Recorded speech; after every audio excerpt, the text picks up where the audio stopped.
to the motherfucking News Underground, folks.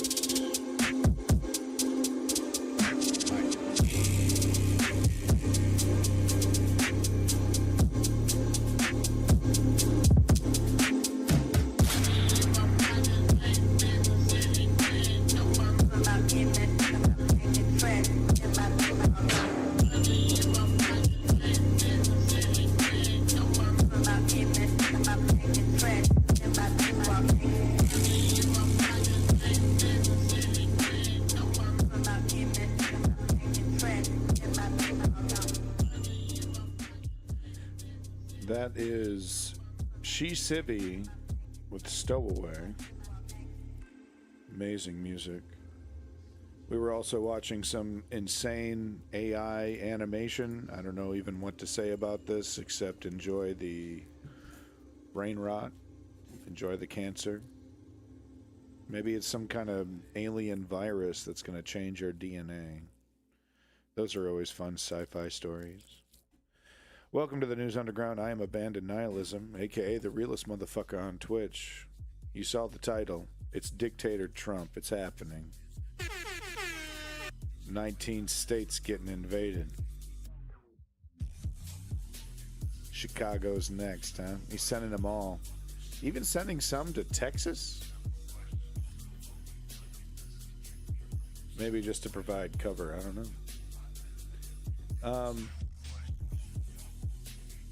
Let's just get right to the dictator stuff right away.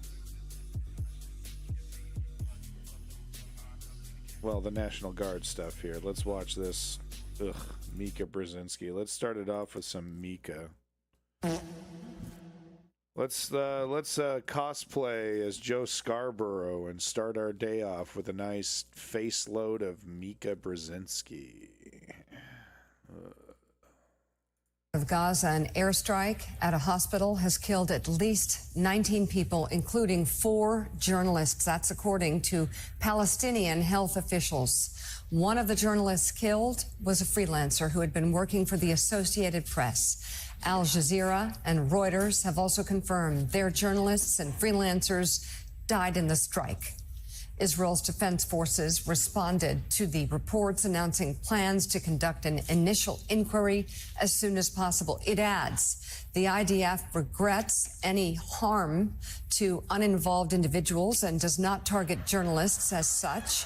The IDF acts to mitigate harm to uninvolved individuals as much as possible, while maintaining the safety of IDF troops. Jonathan, what more can you add to this? Yeah, so this is from Reuters just now, a few moments ago. It's a developing story. Things are still fluid, but Reuters... Well, she really does deliver that IDF propaganda. Even now, she tries to sell it as best as she can. You know, that was, you know, she knows she's gonna try to sell it. But she knows that no one's buying it, but she's still trying to sell it. She reminds me of some kind of vendor selling some weird fish at a place that maybe was popular at one time, but no one's eating your weird fish anymore, Mika. Ooh, that's disgusting. Harm to uninvolved individuals as much as possible, while maintaining the safety of IDF troops. Jonathan, what more can you add to this? Yeah, so this is from Reuters just now, a few moments ago. It's a developing story. Things are still fluid, but Reuters also confirms that one of its journalists, a man named Hussam al-Masri, was killed in this strike, but adds this detail. There had been apparently an initial strike at the hospital there, at a hospital in Gaza. Journalists and rescue workers then responded to the scene to cover it, to help people, whatever, to check the damage, to see what's going on, and then a second strike came. So that's why these rescue workers and journalists were killed, because they were responding to a hospital. Israel hit it again. That's according to Reuters, which said they had a live stream on. This was described as a double tap by the U.S. military when we were doing it to civilians in Iraq. The hospital that, of course, then went dark when the strike hits. So it happened around 10 a.m. this morning. And for context, to give our audience a lay of the land, Nasser Hospital is the largest, the only functioning hospital in the south. And the part of Nasser Hospital that was hit, you guys, is really important. You can see it in the videos. It was a staircase. And the reason this staircase was targeted very clearly is that this is where journalists since the early days of the war have gathered to get Wi-Fi signal. We have seen videos they've posted on social media. Our team, which used to work right close. MSNBC are a gaggle of rich cowards. They refuse to show the footage. I can't show you the footage in full, but I can show you the beginning before the end here. There's, how far does it go right there? 9 seconds in. So I can show you the first 7 seconds of this, but this is what she's talking about. This is after the first strike. 5, 6, 7. Okay, and then 2 seconds later, these people are completely obliterated in an explosion. No one's here, but you're welcome to check out the chat. Let's go ahead and finish this slop. To that staircase would share videos of them holding their phones to the sky, kind of huddled over laptops in the wee hours of the night. But journalists, since the beginning of this war, you guys, since they have been personally displaced, have flocked to hospitals to use resources like Wi-Fi, to use power, to use water. So this staircase, journalists were on the staircase this morning when it was struck around 10 a.m. And as Jonathan just laid out, minutes later, as first responders were racing up to that area, as other journalists in the area were going to cover the strike, another drone strike hit that same exact spot. Mika, we actually have updates from the numbers that you just read. As Jonathan says, this is a very fast-moving story. It is now at least 20 people killed, including 5 journalists. As you mentioned, AP, Reuters, and Al Jazeera have all said that at least 3 of those journalists were working for them. And this brings the total of journalists killed in Gaza since October 7th to 245 journalists, media workers. These are our colleagues, our peers who have been killed in the last 22 months. 245, she said. Something like that. 245. How many journalists, died in World War II? 66. 66. Approximately 66 journalists died as a direct result of World War II, according to the Freedom Forum, with one additional death attributed to the war occurring after the official end of the conflict. Israel has killed more journalists in a couple months than all the journalists that were murdered in the entire World War II conflict. Cool, bro. It's cool, bro. That's really cool. Yeah, man. Freedom. Freedom, bro. It's freedom, dude.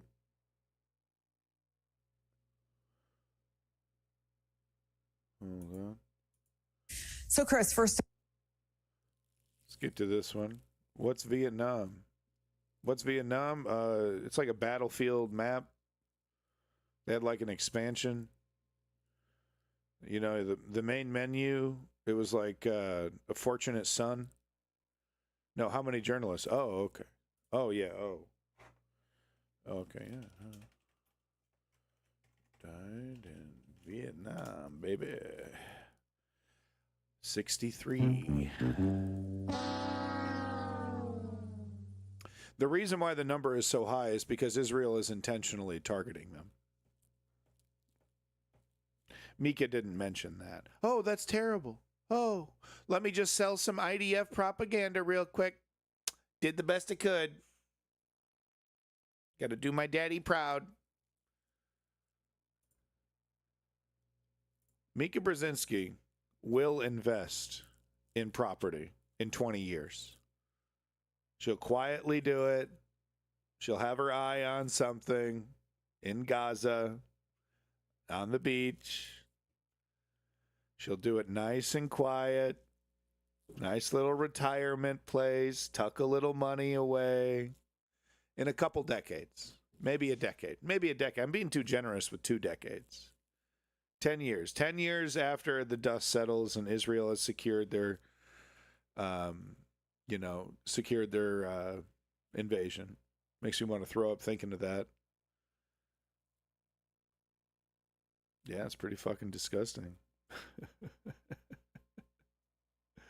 Why'd you put the dictator Trump in the title? He's not a dictator, just a smart man with common sense. No, I meant to put quotations around it.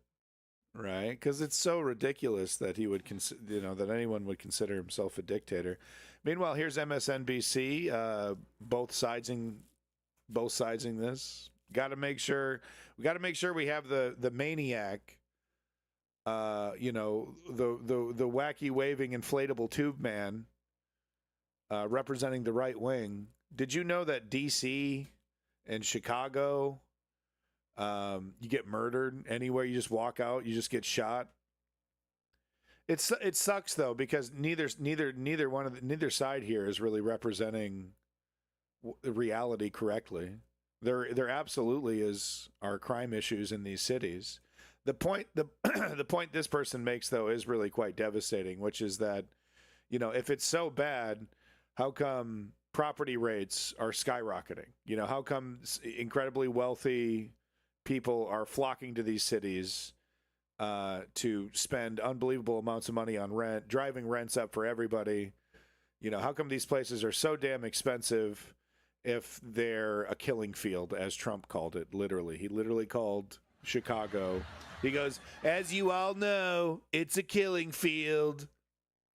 Yeah, carjackings are real, muggings are real. There's certain parts of the city where you're more likely to get fucked up, especially if you're looking vulnerable, if you're looking juicy, if you look like a victim, especially. These things are real. So what's happening here? The neoliberal left here is intentionally ignoring the failure of neoliberal governance to actually tackle some of these issues, because they don't want to embrace socialism. They don't want to embrace, taxing the rich, to actually fund these programs properly, to actually create a cohesive, unified system. We talked about this earlier, how San Francisco spends billions, but a lot of these institutions that are receiving this money aren't even communicating with each other. I like looking juicy. I bet you do look juicy in your little gamer chair. So that's what's happening with the left here, is that they are, once again, doing a favor for the neoliberal establishment, ignoring the reality in San Francisco, in LA, in DC, in Chicago, probably Austin. That's probably where he's going in Texas, right? He's going to Austin. He's going to the one liberal city. There's 2 liberal cities, I think, in Texas. That's where he's going.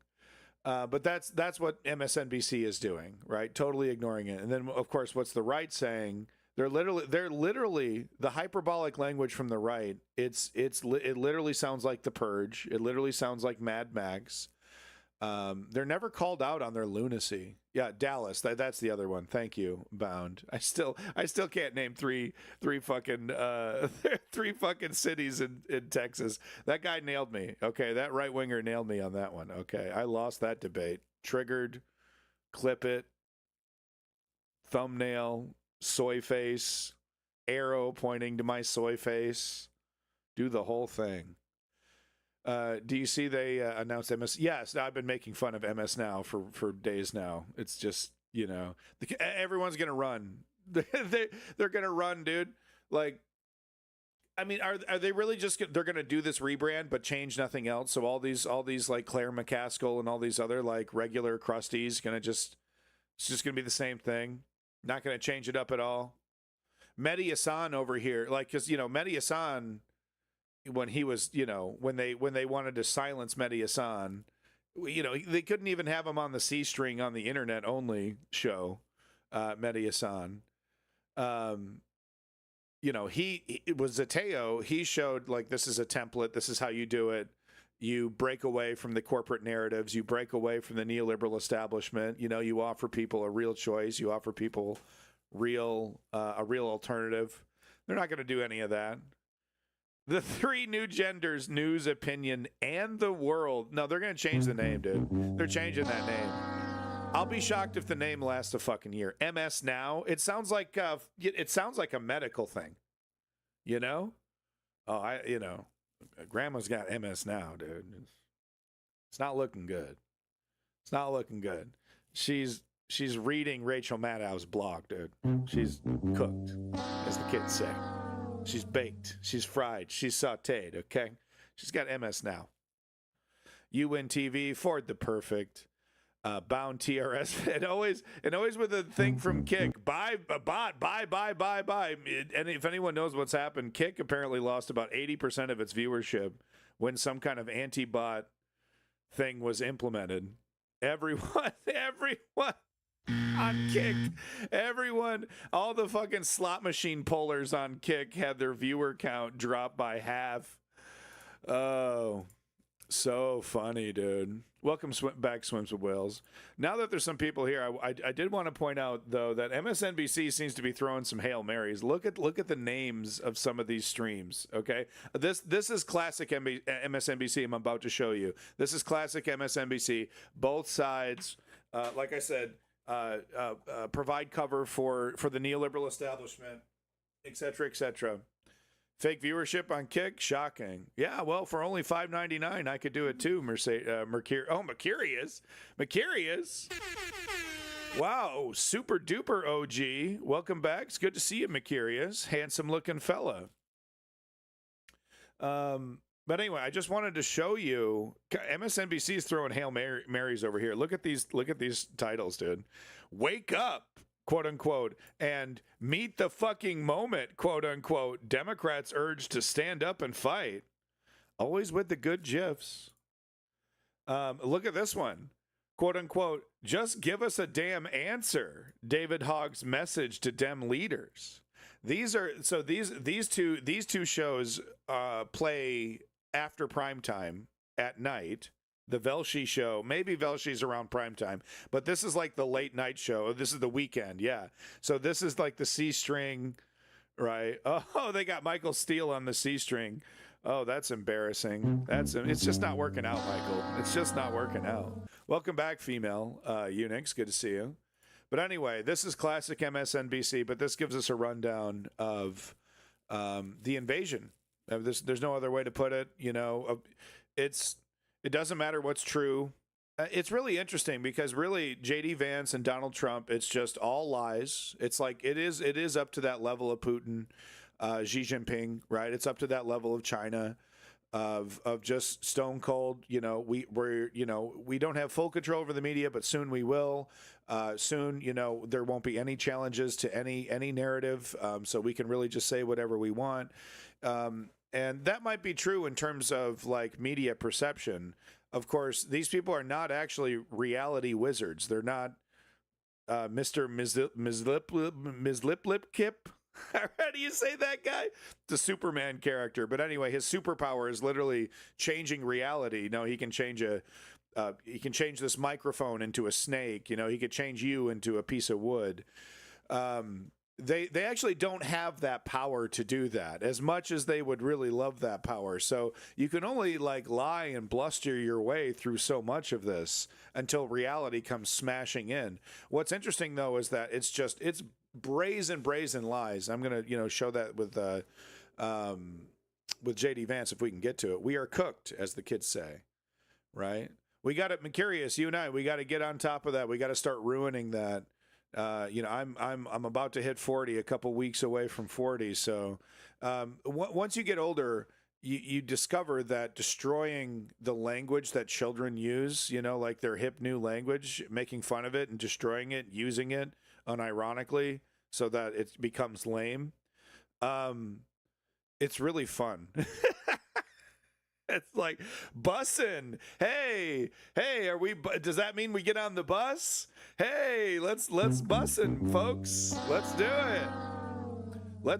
You know what I like to do? I like to dab little drops of ketchup on my French fries. No cap on the ketchup bottle. No cap on the ketchup bottle when I'm dabbing ketchup on the fries. Let's all bussin' to the McDonald's and Mr. Mizlipkip. Yeah, however the fuck you say it. It's a Superman character. It's really funny. One of Superman's biggest weaknesses is magic. So when he runs into a character like this, he doesn't know what to do because he could literally just with the snap of his fingers turn Superman into dust or into diamond or into water. He just like bloop. What he likes to do is he's kind of like Q on Star Trek. He just likes to fuck with Superman. He just thinks it's really funny to fuck with Superman. So he'll like, hey, Superman, do this. He'll like teleport him, like fight all these aliens, all this crazy shit. It's usually more intelligent than that. Anyway, here's something that's not intelligent, MSNBC corporate media, but it's a breakdown. Let's watch it. So, Chris, first LA, D.C., now potentially Baltimore, Chicago. From a law enforcement perspective, in terms of planning and effectiveness, what do you see in what the president is talking about doing? Well, I think, as Governor Moore articulated, this is a manufactured crisis, which he's done repeatedly to justify the deployment of troops in L.A., U.S. Marines in L.A., completely inappropriate. And I would say, arguably one of the most un-American things that you could do. As we approach our 250th anniversary. You guys like this resolution? I'm good with this. 144p. Look, internet's expensive, okay? We all got to cut it back. I don't have the budget. I don't have the budget for the fancy 1080p, okay? Over here in the rural areas, okay, we're okay with 144p. We don't need your fancy resolutions. Maybe we'll cheat this one time. I am paying for it. Remember what we rebelled against. It was tyrannical rule, oppressive policy. You have to get him to say it, right? UNTV, like you saying, just the person saying it's not enough. You got to get him to say it, right? It's not low budget, just retro. Exactly, dude. Yeah, I should, put a frame of a CRT TV, right? Except it's not. It's our present nightmare. It's not, there's nothing retro about this. I don't feel nostalgic for this at all. All I fear is horror and terror.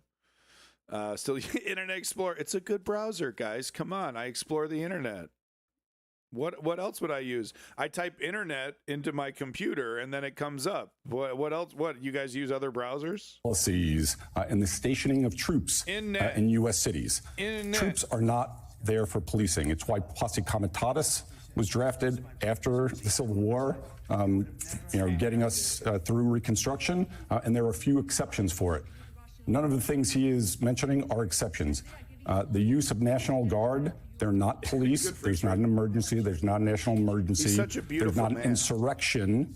All the things that you're allowed to use National Guard troops to support policing, none of those things exist right now. So they'll be ineffective. They're not trained. They don't have the authority to do it. Being so and if he truly wanted to drive crime down, like you could have done in D.C., you could surge the FBI. I love how unfair is being used as the blanket term. Unfair is just basically you don't buy into the bullshit, right? You either buy into the bullshit or you don't. You're on his team or you're not. If you're unfair,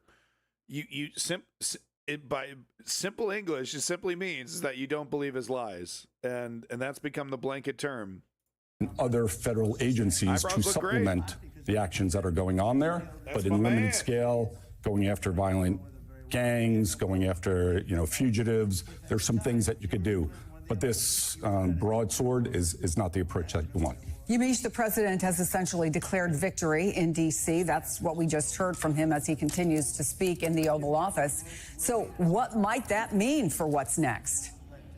Well, the president is declaring a sort of victory in Washington, D.C., but he's also tightening his grip around the city. Just today, the president signed an executive order trying to force Washington, D.C. to end its cashless bail system that's been there since 1992. And a second executive order is targeting nationwide cities and states. That being said, the president has also said that he wants to send the National Guard to other cities and states. He already looks like a taxidermied corpse.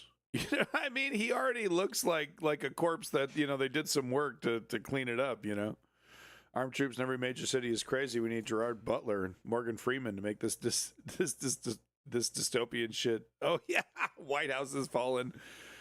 That movie's, I love, there's that one woman character. She's like an assistant to the president. She starts singing the national anthem before she's shot in the head or something. I'll never forget this. So hilarious. Yeah, he has a congestive heart failure. I think there's a clip that's going viral. I'd like to show you. He specifically name-checked Maryland and California, though he also said maybe he wants to be invited. Take a listen. invited. We want to go from here to other places, but right. So he's going to get these right-wing states to say, no, to declare a fake emergency, call in the National Guard in their own states. Help me out. Do me a favor. Cover for me. Do this for me, or else I'm gonna sick out all my minions after you and primary you, and then the whole song and dance every time. Anytime there's any disagreement, it's amazing he's held it all together. The main reason why he's held it all together is because a grand majority of these people are stone cold cowards. Okay, they're sociopathic nihilists. They're incredibly dangerous. They get a kink out of, like, hurting people and et cetera, et cetera. But one hallmark of these type of people, these deviants, these pedophiles, is that they're inherently cowards, and they naturally align themselves to power, and very happily and very easily conform themselves to the person that they're serving. They enjoy bootlicking, right? They think this is the way to do it. This is how we do it. I'm a good bootlicker. This is you often hear when you hear about their secret sex lives. I'm never surprised to hear that there's cuckolding fetishes and humiliation fetishes. That they have. When that stuff leaks, it never surprises me, because that's the exact kind of archetype that these people are. They're cowards. I was telling some of the people that in a certain way, you really want to be asked to go. I hate to barge in on a city and then be treated horribly by corrupt politicians. How about that? I hate to barge in and then people treat me rudely. He literally used the word barge. You're being rude when you're barging, sir. It's not rude when Trump barges. I grab him by the pussy. They love it. Okay, so you're gonna love me barging into your house, and it's rude if you consider me barging into your state with my army to take care of your problems. It's your incredible problems. It's killing field. And we've been tired of it since 2016, right? We've been tired of it since the first speech down the escalator. I think, there's a portion of his supporters that love it, but there's got to be a portion of his supporters that are like, what are we actually doing here? Because it's like, we're talking about a couple fucking hundred troops. We're talking about a couple fucking squirt, just like, that's not enough. That's not... You can barely hold down a block, a couple blocks of a city with some of the resources that he's sending. So, and how expensive is this? Hundreds of millions of dollars. It'll probably, the total will skyrocket into the tens of billions within months. Good to see you. You're tubing. And then be treated horribly by corrupt politicians.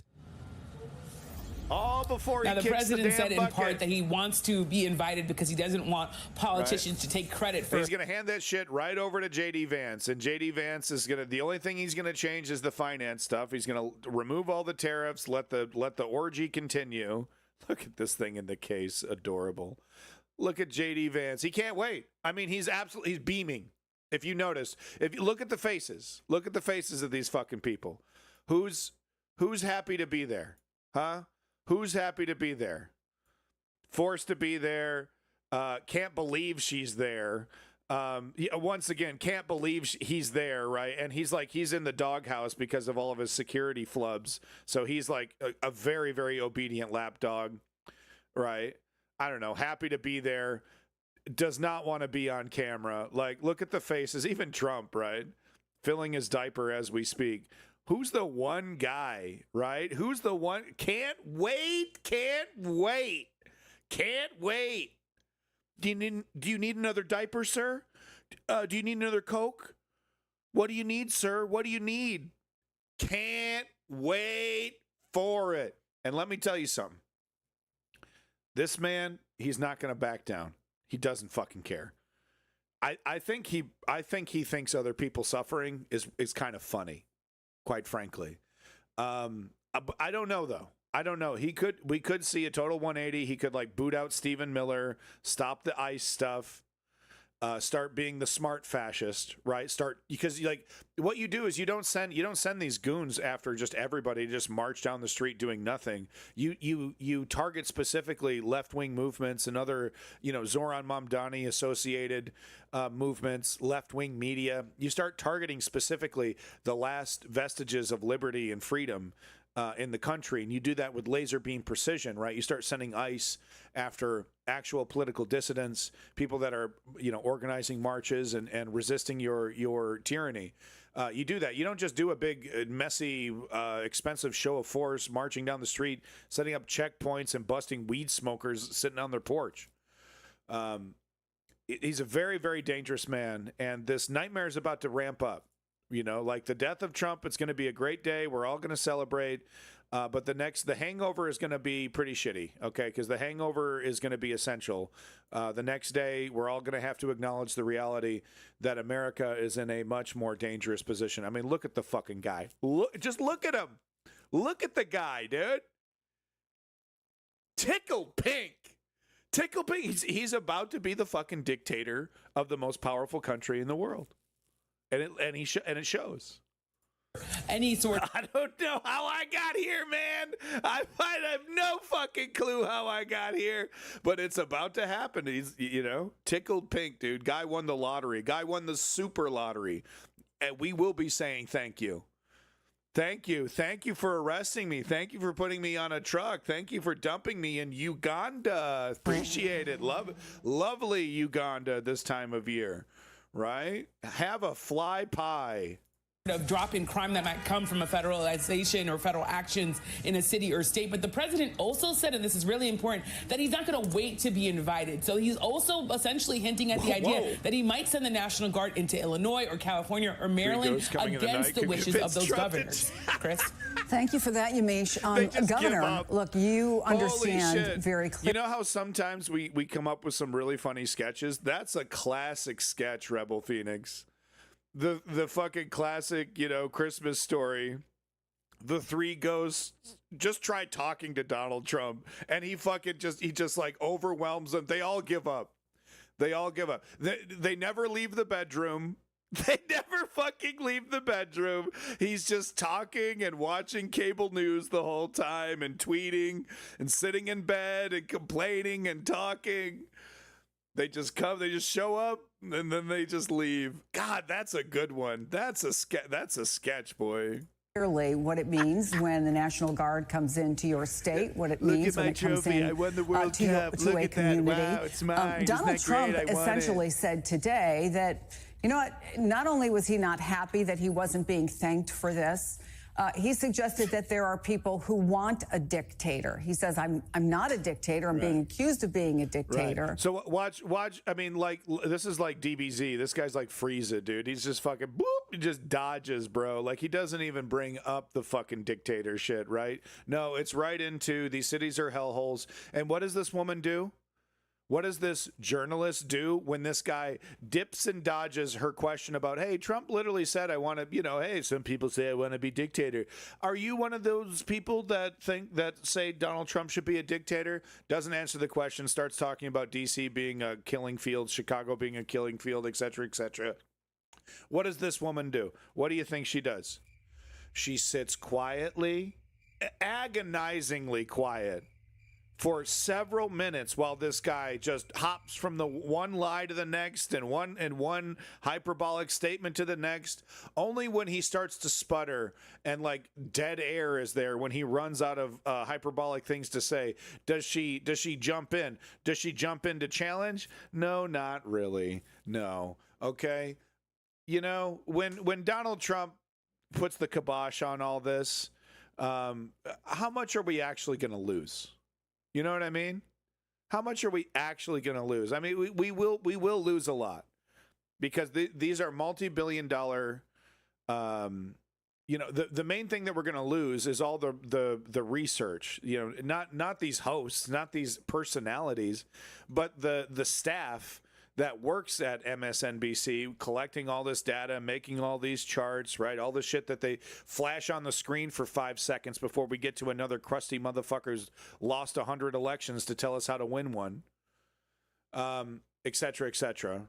Anyway, she stays quiet while this guy lies. But some people may want someone to come in and take control. So I wonder how you see this and what the options are for governors in this case. Well, I mean, I have to tell you, I have such a different take than what we've just heard. They talk about a manufactured crisis. Have you been in Chicago? McDonald's. Have you been in Baltimore? But my daughter went to school in Chicago. I remember the day she graduated, there were shootings and killings. It's ironic he says that because he gets away with his lies because most of his constituents haven't actually been there and they just believe what they've been told. So it's funny that he's like, have you actually been there? These places are super crazy dangerous. Meanwhile, no, actually, if you've actually been there, you know that, well, it's a mixed bag. Okay, yeah, there's homelessness, you know, some sketchy people sometimes. But, like, when I lived in San Francisco, 95% of the time, it was all good, right? And then that other 5% is like, whoa, something's up with that guy. What's going on the bus?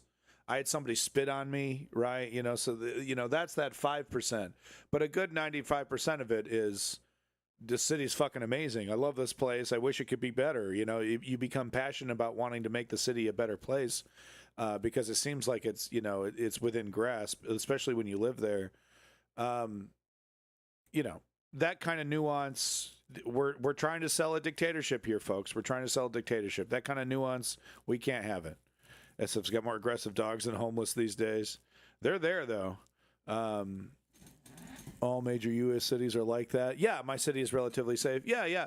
I mean, but here's the thing. Like I said before when I was setting this up, MSNBC is never going to bring up the fact that these things do exist. Carjackings do exist. If you're in San Francisco and you leave a laptop bag in your car, that's your own fault. There's a 75% chance that if you leave a laptop bag in your car within a couple hours, your shit's getting broken into. That is an objective failure of neoliberal, lefty, democratic governance. And right-wingers are taking advantage of this, obviously being incredibly hyperbolic about it, calling it a killing field. But MSNBC is also doing their job, not really injecting any kind of nuance. This is where TYT actually does a good job. Anna Kasparian gets a lot of shit for pointing this out. But I kind of agree.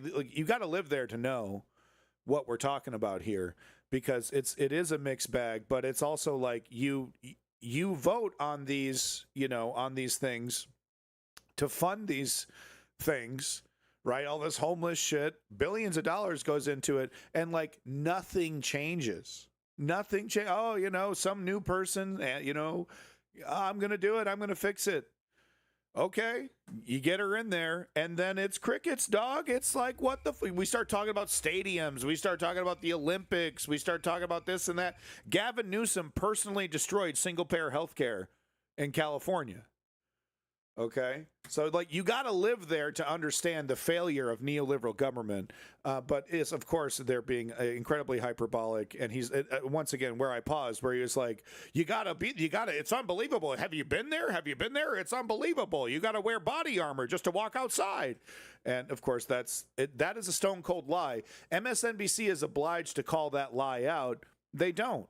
They're still peddling both sidesism, access journalist model, where it's like, well, okay, we're going to give you a couple minutes to just lie, no, with no challenge, no pushback. This is your opportunity to just lie into the microphone, and then we're going to go to other people. There's a little soft pushback here, you'll see. But I mean, no, it's a direct lie. It's a direct lie to say these things about these cities. Even if you are going to intentionally ignore the failures of neoliberal government, it's a total lie, and it should be called out, but it isn't. You're doing a disservice actually to the people that are watching your show by not just like, you can't just do a quick, well, that's a lie. You can't bust one of those out while he's fucking diatribing, right? Well, that's a fucking lie. That ain't true. Well, yes, it is. Yes, it is. No, it isn't. No. My daughter goes to college there. Yada yada. She's not getting fucking raped every day, jackass. You know, you kind of have an obligation to do that. And if you're not doing that, you have an agenda. You either have an agenda or you're incompetent. And MSNBC does this too often to say it's incompetence. It's intentional. The school in Chicago, I remember the day she graduated, there were shootings and killings right outside of her building. And in Baltimore, I have friends that go down to Johns Hopkins, get treated for medical conditions. I mean, they are nervous about ever going there. There are parts of Baltimore that he tells me he wouldn't go into, and this is not some right-wing person. This is somebody who wants to be able to go into some of our great cities and be able to be safe. Now, I do think it's important that if you're going to do this, you've got to define the mission. You've got to talk about your authority, and I think one of the earlier guest was saying that, you know, well, maybe there's narrow ways to do it. I agree with that, but that just then says that there are ways to do it. And if I had a crisis in Cleveland, we thought we were going to have riots or in Columbus or whatever, I would never have put, you know, the fact that, well, I'm governor, so I would want to work with other people who wanted to help me. And look, what's been happening in Chicago has been terrible. He's totally down with the redistricting. He's 100% down with every single thing that the Republicans are doing in their states to dismantle and disenfranchise voters. This guy is a traitor. He's treasonous. He should be at the very least investigated for having connections, possible connections to foreign governments, Israel or Russia, potentially China, potentially India. Okay? These people are dismantling the country. They're dangerous. They should be treated as such, okay? If you had someone in your house with a fucking sledgehammer and every time you turned your back, you fucking smashed through the wall, would you start, questioning their presence? Would you start questioning their motives? No. So what if that guy with the sledgehammer puts on a suit and starts gaslighting you? That changes everything? Said it before, I'll say it again. The reason why these fascists, half the reason why these fascists are getting away with this is because corporate media's function this way. It's, we're still both sidesing this. These people are maniacs, anti-democratic maniacs. They need to be treated as such. Terrible. The crime rate is high. The gang problem is real. I tried to get Arnie Duncan, the former education secretary under Obama, to run for mayor. He's out there trying to work to get, to deal with the gang problem. He didn't want to do it. But I think Chicago is a jewel of America. We just cannot let lawlessness and fear dominate these cities. So, yeah, I think we need to know what the mission is. I think we need to know what the authority is. I think we need to know. If John Adams were standing next to this man, he would physically assault him. Okay? A physical altercation would be happening. If John Adams was in the building with this man making these statements, being in the position of power, defending this, right? Why don't you just literally defecate on the Constitution, bro? Why don't you do some kind of fucking ceremony? Print one off at your home printer, right? Put your MAGA hat on. Lay a big steamer on it. Okay? Seriously. We only got on a bunch of rickety fucking boats and invaded a different country filled with Native Americans to get away from this shit. You understand? Hopping on the Mayflower, sailing to a fucking, we don't know, there could have been dinosaurs here, dude. I don't care. I want to deal with the dinosaurs, okay? I just want to have a little bit of freedom. I don't want the king to kick down my door and, claim my wife as his own, etc. That was the whole point of taking this land. And now this guy's like, it's just, we're right back to it, man. We're right back to it. King Trump, like I said, this man should be, at the very least, I don't think he should be just like, oh, you said some treasonous shit, haul him off. I think there should be an investigation about his treasonous statements. We should, the country should define what treason is. I think there needs to be a big debate about that. Something needs to be enshrined into law. Let it go straight to the Supreme Court. Once the Supreme Court has been rebalanced, which needs to happen immediately. That's like literally day one shit that I'm going to be doing. President abandoned nihilism. Sitting in the chair. Oh, yeah, absolutely. We're adding more seats to the Supreme Court. Let's get to it. Right? And then we can start enshrining into law. I mean, there's got to be. We can't simply look how dangerous this is. Look what allowing this to fester has done. Right? It's objectively dangerous to democracy. If we care about democracy, if we care about law and order, if we care about liberty, we need to address the legality of spouting, repeating, making your entire career the dismantlement of America, right? We need to be very careful about that, how we define it, blah, blah, blah. There needs to be a big debate. But I do think leftists need to talk about this, okay? Because, yeah, you know, the American definition of free speech does not allow you to put others in harm. And I think it's objective. I think it's an objective reality that these people with their rhetoric are putting people in harm. Hello, yeet. What the length is, yeah, but the idea that these cities are somehow fine, oh, I think you're I don't just think you're anybody. whistling. Listen. I heard the word manufacturing crisis. This is a manufactured crisis. No, it's not. It is a yeah, it objectively is crisis. There Go ahead, Basil. You're dying to jump in here. I absolutely disagree, because if this were a crisis, rents wouldn't be $4,000 a month for a studio. Right? We have an affordability crisis in some of these cities because people want to move there. People want to live there. So you can't have this manufactured crisis and think that it's a real crisis if you have the, you know, if there is a demand for $4,000 a month studio apartments. So having said that, the one point, and I agree with everything you said, and then it spirals off and they blah blah blah blah blah blah blah blah blah. But that was a good point. Here is Sky News's. You know what? Let's to a counterpoint to MSNBC's propaganda. Let's go ahead and watch some right-wing propaganda. As you can see, this is, you might have, maybe you've interacted with a right-winger about this. You might have noticed that there's a kind of like, well, whatever, this is fine, right? There's a, you know, that's just what you do when these cities are under siege by a bunch of, you know, rapists and murderers and drug dealers. That's just how it is. You know, and it's like, oh, well, that's absurd. Like you would have to be kind of a moron who's not really actually paying attention to think that. And this is the reason why. This is the stuff that they're watching. Remember, you know, that famous stat from like a decade ago, should probably redo that study. But it was found that people who actually watch Fox News are actually less informed than people who don't watch news at all. Because Fox News is actively trying to persuade people that up is down and left is right. And here we have it, you know, full steam ahead. This is necessary. This is a crisis. That's the framing. And it's just like, and it's very kind of casual. This completely anti-constitutional, wildly tyrannical. I mean, just you know, just picture, and I hate to do this, but I think it's appropriate here. Just picture the shoe is on the other foot and Biden doing any of this, right? What would Fox News, what would that chyron say at the bottom? What would Fox News be saying? Right? It wouldn't be this casual, yeah, this is great. This is what's needed. This is common sense.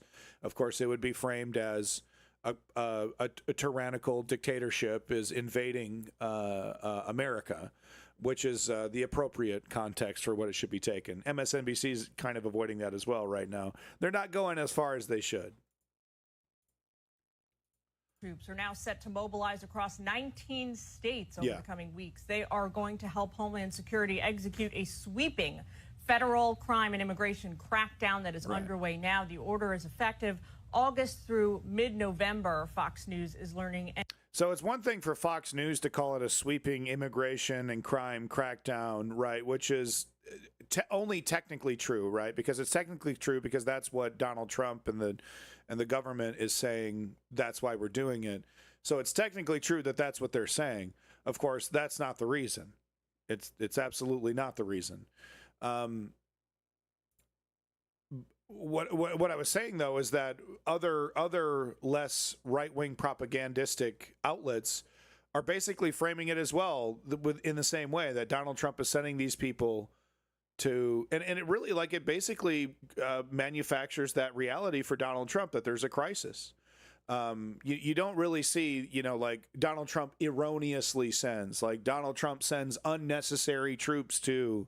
You don't see that. It's always Donald Trump sending troops because there's a crisis, basically, because there's to crack down on drugs. And it's like, oh, wow, they're sending troops on the drugs. Like there's no like, oh, that's erroneous. Oh, that's unnecessary. Oh, that's expensive. No context in the headline. It's simply like if you were just to look at the headline, you'd go, oh, well, there must be some major issue there. There must be some kind of crisis. And leftist or, neoliberal corporate leftist, neoliberal mentioned, they kind of, do the work of the president. They do the work, because what's the most important thing that the Republicans do? Yep, every time. The most important things that the Republicans do is they drive the narrative, they create the narrative, they try to get in front of the narrative, steer the narrative, and Democrats all too often let them do it. Here's another example of how this is being covered in right-wing media. I mean, you just see right at the beginning here, frame number one, like this is how they show the man, look at him, he, stoic and heroic, is cleaned up as best they can, still can't hide that neck pussy, right?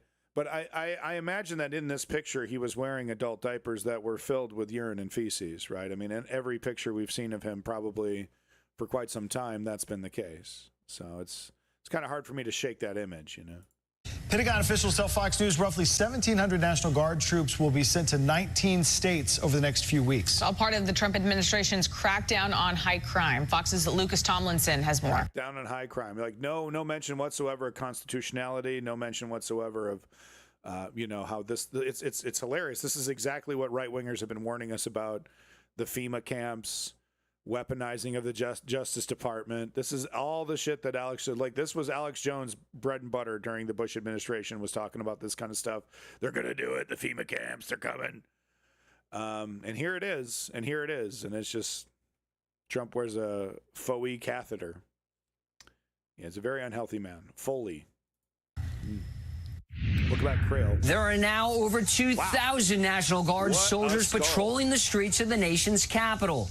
And President Trump says others could be deploying to other major cities very soon. We're going to make our cities very, very safe.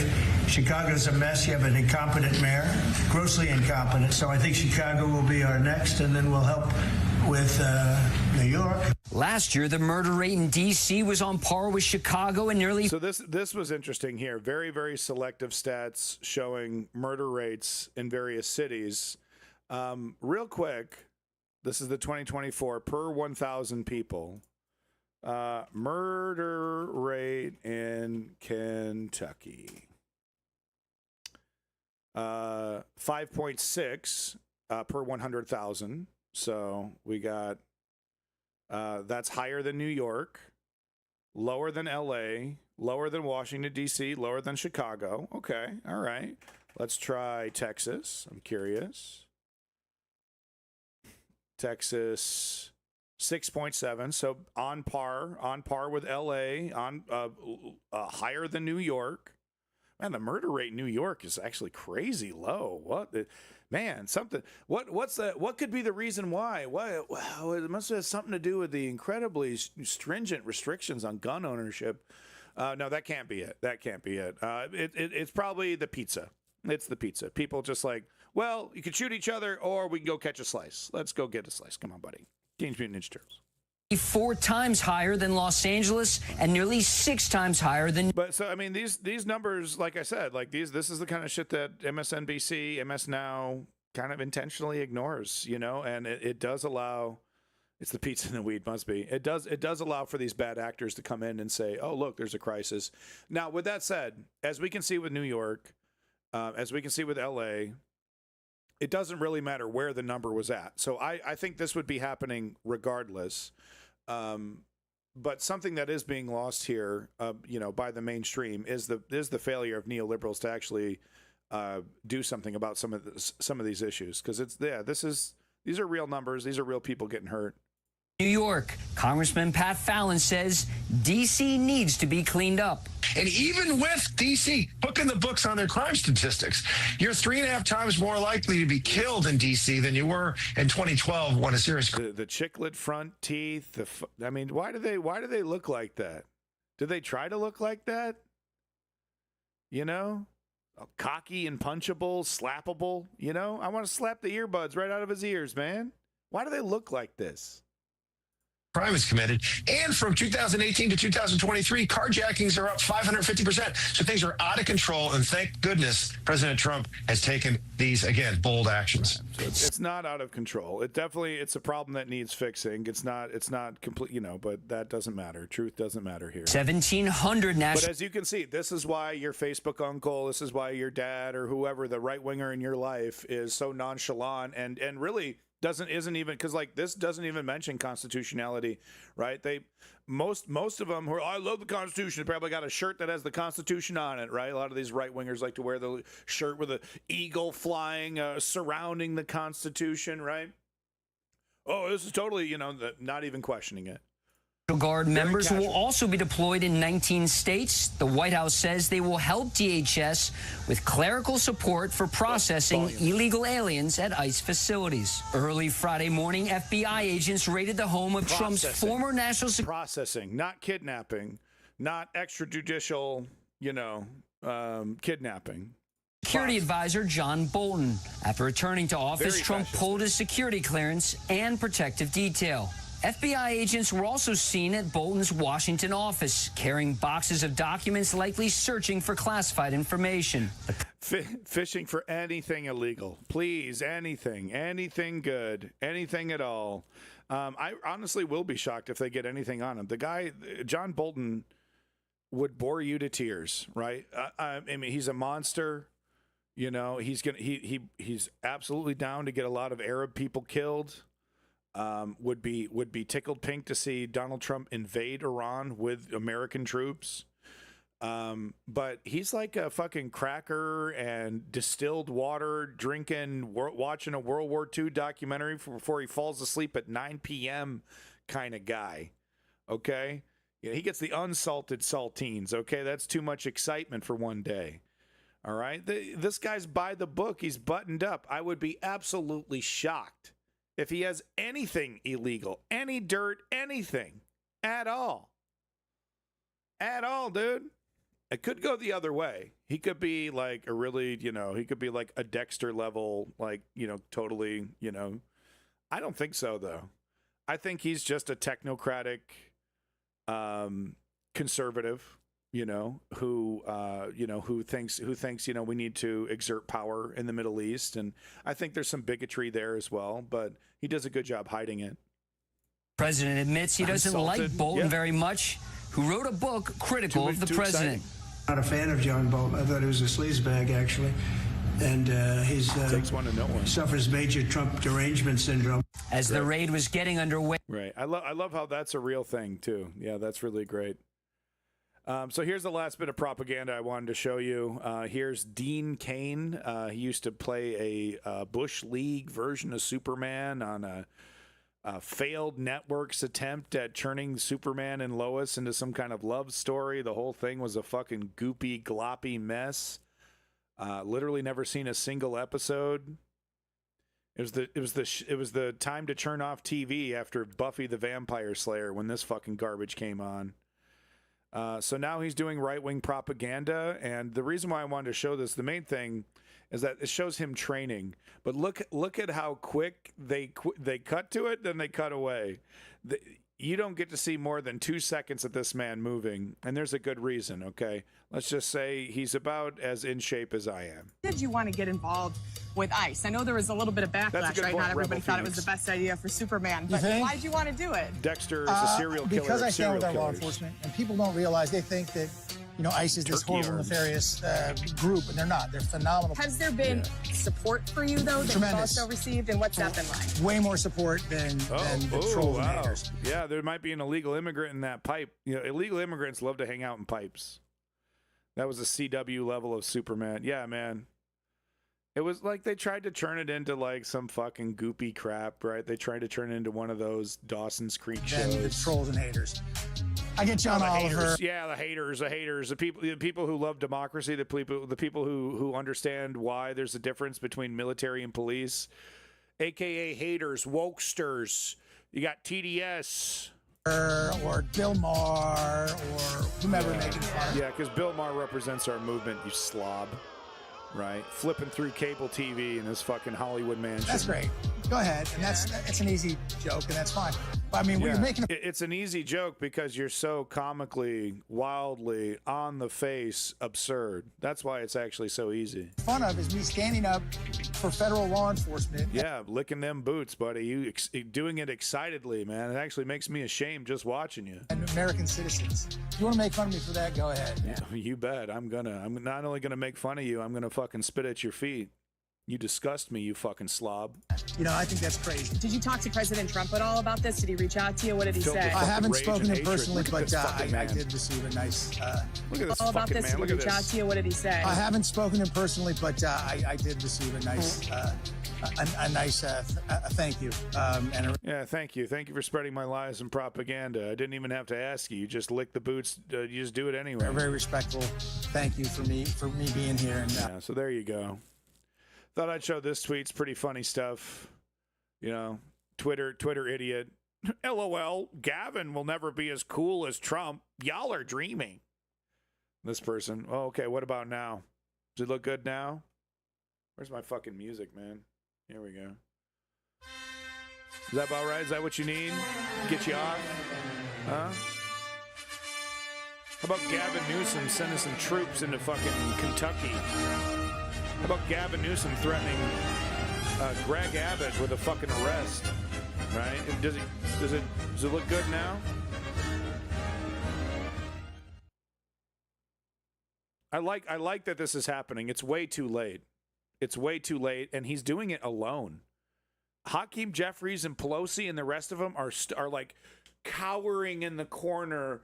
Oh, I don't know. I don't know about this. Oh, I don't know if we should make fun of him. Oh, I don't know. Shouldn't we just do another fundraiser with Silicon Valley? I don't know. You know what it kind of feels like? It kind of feels like the first couple weeks of Kamala Harris's presidential campaign where it's like, oh, we might be doing something. We might be moving on them. Oh, yeah, they are fucking weird. Oh, yeah, Tim Walz. Oh, that's cool. That's a little fresh. Look, he doesn't, he's got a bit of a sack. No. Get rid of that. Get him out of here. Get him out of here. We'll see how long this lasts. I showed this at the beginning of the stream. You might have missed it, but this is the controversial video of the Israel killing the journalists standing on this stairway. I can't show you. They literally get obliterated. Direct shot, direct hit, intentional. Israel was apparently targeting this staircase because these guys use the staircase like for signal as the best spot in the building to get signal to send stories back and forth. So they hit it once, and I guess that's where the damage is coming from here that we see. And then they hit it again. So the link in the chat if you want to watch it yourself. It's disgusting. I brought up the stats. It's pretty wild stuff. Israel has killed over 200 journalists. That is more journalists than that were killed in World War II and Vietnam, possibly combined. There was about 65, 66 journalists killed in each conflict. And of course, the reason why is that Israel is targeting journalists. So we already talked about that. We'll move on. So this has been going viral. What is that Kendrick Lamar song about going viral? I don't know. I don't know. Anyway, this went viral, Kendrick Lamar style. This guy is a medical professional in his field specifically for some of the health issues that Donald Trump has. And this is just his opinion. So this is a man that sees people with Donald Trump's health issues, right? So he can see on their body, he can see the transformation, he can see what it does. Of course, he's a medical professional. He's designed to diagnose this when he sees these things. So it is social media. Take it with a grain of salt, but this is as good as we're going to get. Okay. We're never going to get, until the guy croaks 10 years later, are we going to get any kind of honest medical assessment of Donald Trump? So here's somebody that, sees these issues and what his opinion is. Doctorate in my field. I see congestive heart failure patients on a daily basis. The reason I know that he has congestive heart failure is because of the swelling in his feet and ankles. The reason I know it's getting worse is because he's sitting behind the desk on camera now. He lashed out against MSNBC for giving him hash about his ankles. This is how we know that something is true, because it gets to Trump. Remember recently where he was talking about going to heaven for some fucking reason? He says, people said I'm not doing very well. I don't think he's talking about the media. I think he's talking about the doctors who are treating him. The only reason his health has been maintained at all is because he has the privilege of getting IV diuretics. Yeah, motherfucker. They're pumping him full of all kinds of fucking juice, all the same shit that they gave Biden. Spironolactone, Lasix, Bumex, something like that. That's why his hands have been bruised and covered with makeup. Badly. The IVs. We know that it's getting... Right. So as soon as he gets off camera, shuffles his way back to his TV room to sit on his literal toilet, that, you know, he just hooks up a toilet in a fucking lazy boy fucking toilet there. They're hooking his ass up to IVs and shit like Emperor Palpatine. Worse, because he knows he cannot hide the degree of swelling. That's why he's sitting behind the desk. Oh, he also has chronic kidney disease, which is also contributing to the swelling in the feet and ankles. I can't tell you how many times I have seen a patient in their home because they were hospitalized for AKI, or acute kidney injury. And the kidney injury was caused by nephrotoxic medications, namely diuretics, spironolactone, Bumex, Lasix. The president is definitely getting sicker, and we know he's not going to change his diet because he's such a fucking idiot. I think he's going to be around for 6 to 8 months tops. Thank you for your attention. 6 to 8 months tops. I'm giving him 6 to 8 weeks, dude. I'm thinking he's kicking the bucket in weeks, and that's why we see that big smile on JD Vance. He knows, because like if you're around somebody that's, you know, sunsetting, like you can tell. More nightmares. Go ahead and, you know, if you were feeling good about today, go ahead and listen in. Let me just ruin your day here. Alt National Park Service here on Blue Sky saying he told the audience, quote unquote, one of the things we're going to be, I'm sorry, I'm going to do this properly. Bitch.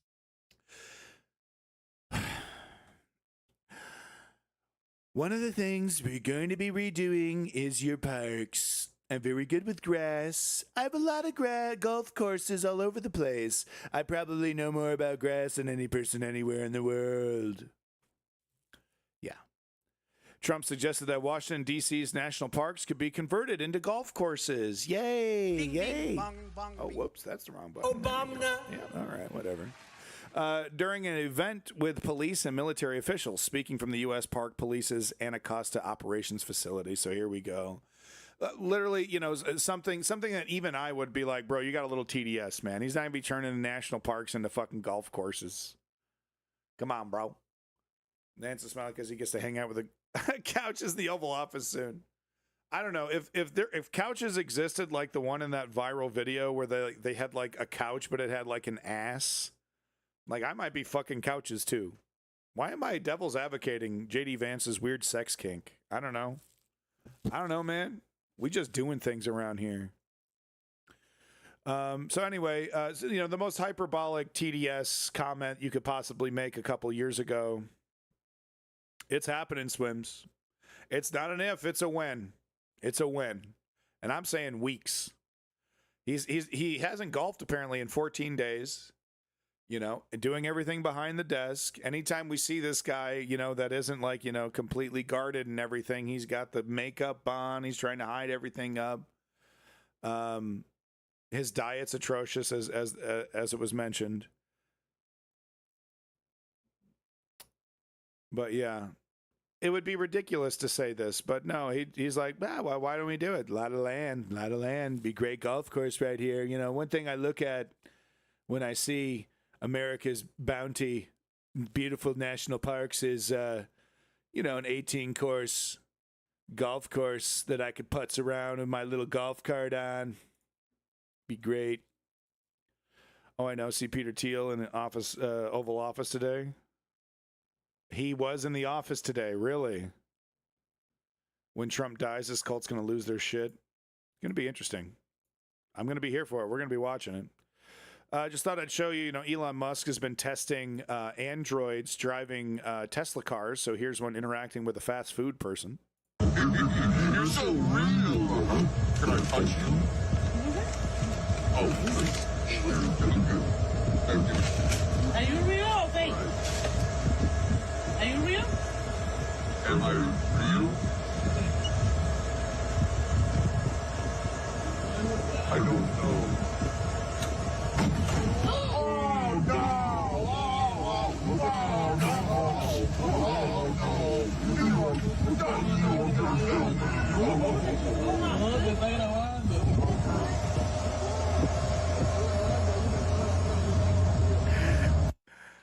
Genius.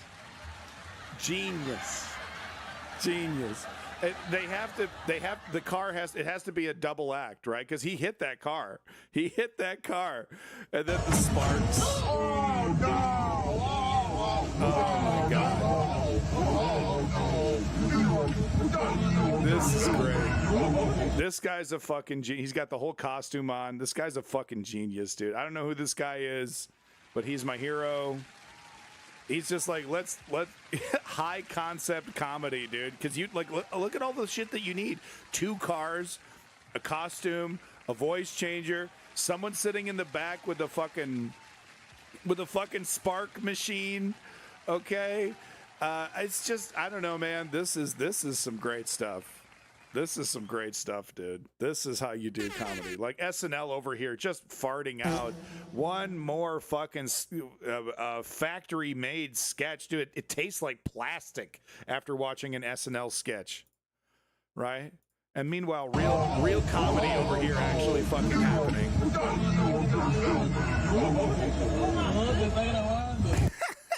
Just to fuck with some fast food people. They drove this all over. They did this all over the place. There's a bunch of clips of this guy. Genius. Fucking genius, dude. I love you. I don't know who you are, but I love you.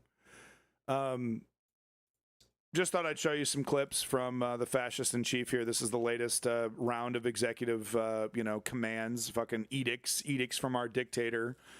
Here's the latest one. This was settled in the 80s. This was a big free speech debate in the 80s.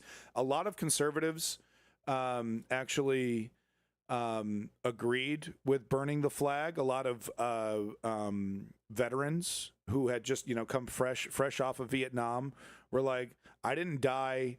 My buddies didn't die, and I didn't get my nuts blown off just so that some dictator or some, fascist cop hauls you away for, burning a flag.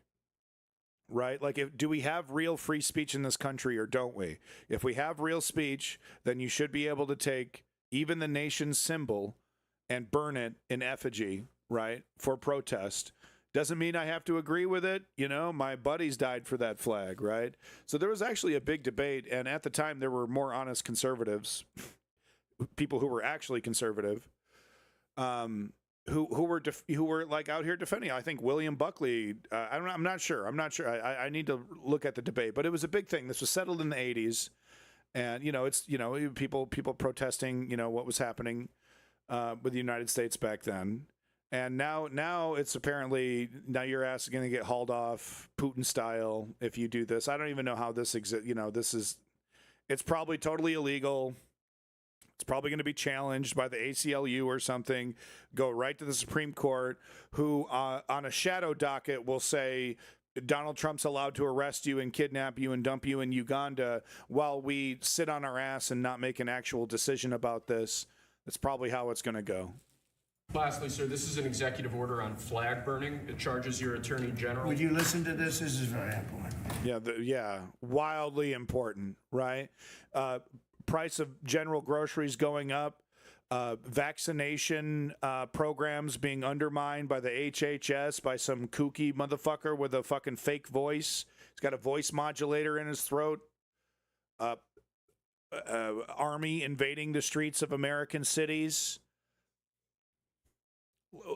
To not even bring up geopolitics in Israel and Russia, right? Number one, look at this, folks. Because, he thinks this is a slam dunk. His mind is permanently frozen in the 80s. To him, this is still a fresh debate. To him, this is hot. This is fresh. Huge deal. Conservatives are going to love this. I mean, can you believe this? Would you listen to this? This is very important. Flag burning. All over the country, they're burning flags. We're not, actually. To a very sad court. I honestly can't recall the last time I saw, even at the most, hardcore anarchist. Like, I don't even recall the last time I've seen a protest that's, I think maybe the last time I saw a flag burning was maybe January 6th. I don't know. I can't recall the last time I actually saw someone burning flags. Epidemic across the nation. Everyone's doing it. I saw a little baby burning a flag today. It was unbelievable. Really happened. Some people say babies enjoy burning flags. I don't think so. I don't think that's great. That's part of the liberal values that they're trying to teach their kids, I guess it was a 5-4 decision. They called it freedom of speech. But when you burn the American... immediately, like I told you, he's literally bringing up the shit that happened in the 80s, dude. He's frozen. His brain is fucking pickled. It's pickled, dude. It's stuck. He's stuck in this era. American flag, it incites riots. Thank you. At levels that we've never seen before. People go crazy. Levels that we've never seen. What the executive order does, sir, it charges your department. And everyone remembers the flag burning riots, right? Everyone remembers participating, or everyone has a family member that was singed from the fires of all the flags that were burning. Of Justice with investigating instances of flag burning, and then where there's evidence of criminal activity where prosecution wouldn't fall afoul of the First Amendment, instructs the Department of Justice to prosecute those who are engaged in these instances of flag burning. And what the penalty is going to be, if you burn a flag, you get 1 year in jail, no early exits, no nothing. So here's where if I was a single man and my wife wouldn't divorce me if I did this to her, risk going to jail for a year to leave her alone to take care of our disabled son. But if I was a single man, this is where I would immediately put a camera in front of my face, walk out the front door, and start burning flags. If you're, ironically, this is beyond irony. Irony has been dead in a bathtub for several years now. But ironically, right now, in this instant, in this moment, today, and after today, one of the most American things you could do is burn the American flag. Okay. No other way to say it. One of the most patriotic things you could do right now, if you care about America, if you care about the Constitution, if you care about free speech, is take your treasured, precious American flag that you take care of so much, put that bitch on the ground, and light it up. That's your patriotic duty. If you're a real American, you stand up against tyranny. If you're a real American, you defend the American definition of free speech. If you're a real American, you're going to burn your flag. Welcome to Trump's world. Here's the dictator comment. Some people say I should be a dictator for life, which I totally am not interested in doing. There's I actually believe him. I think if he does do the dictator thing, he's going to be like, if he's somehow still alive, which I don't think he's going to be.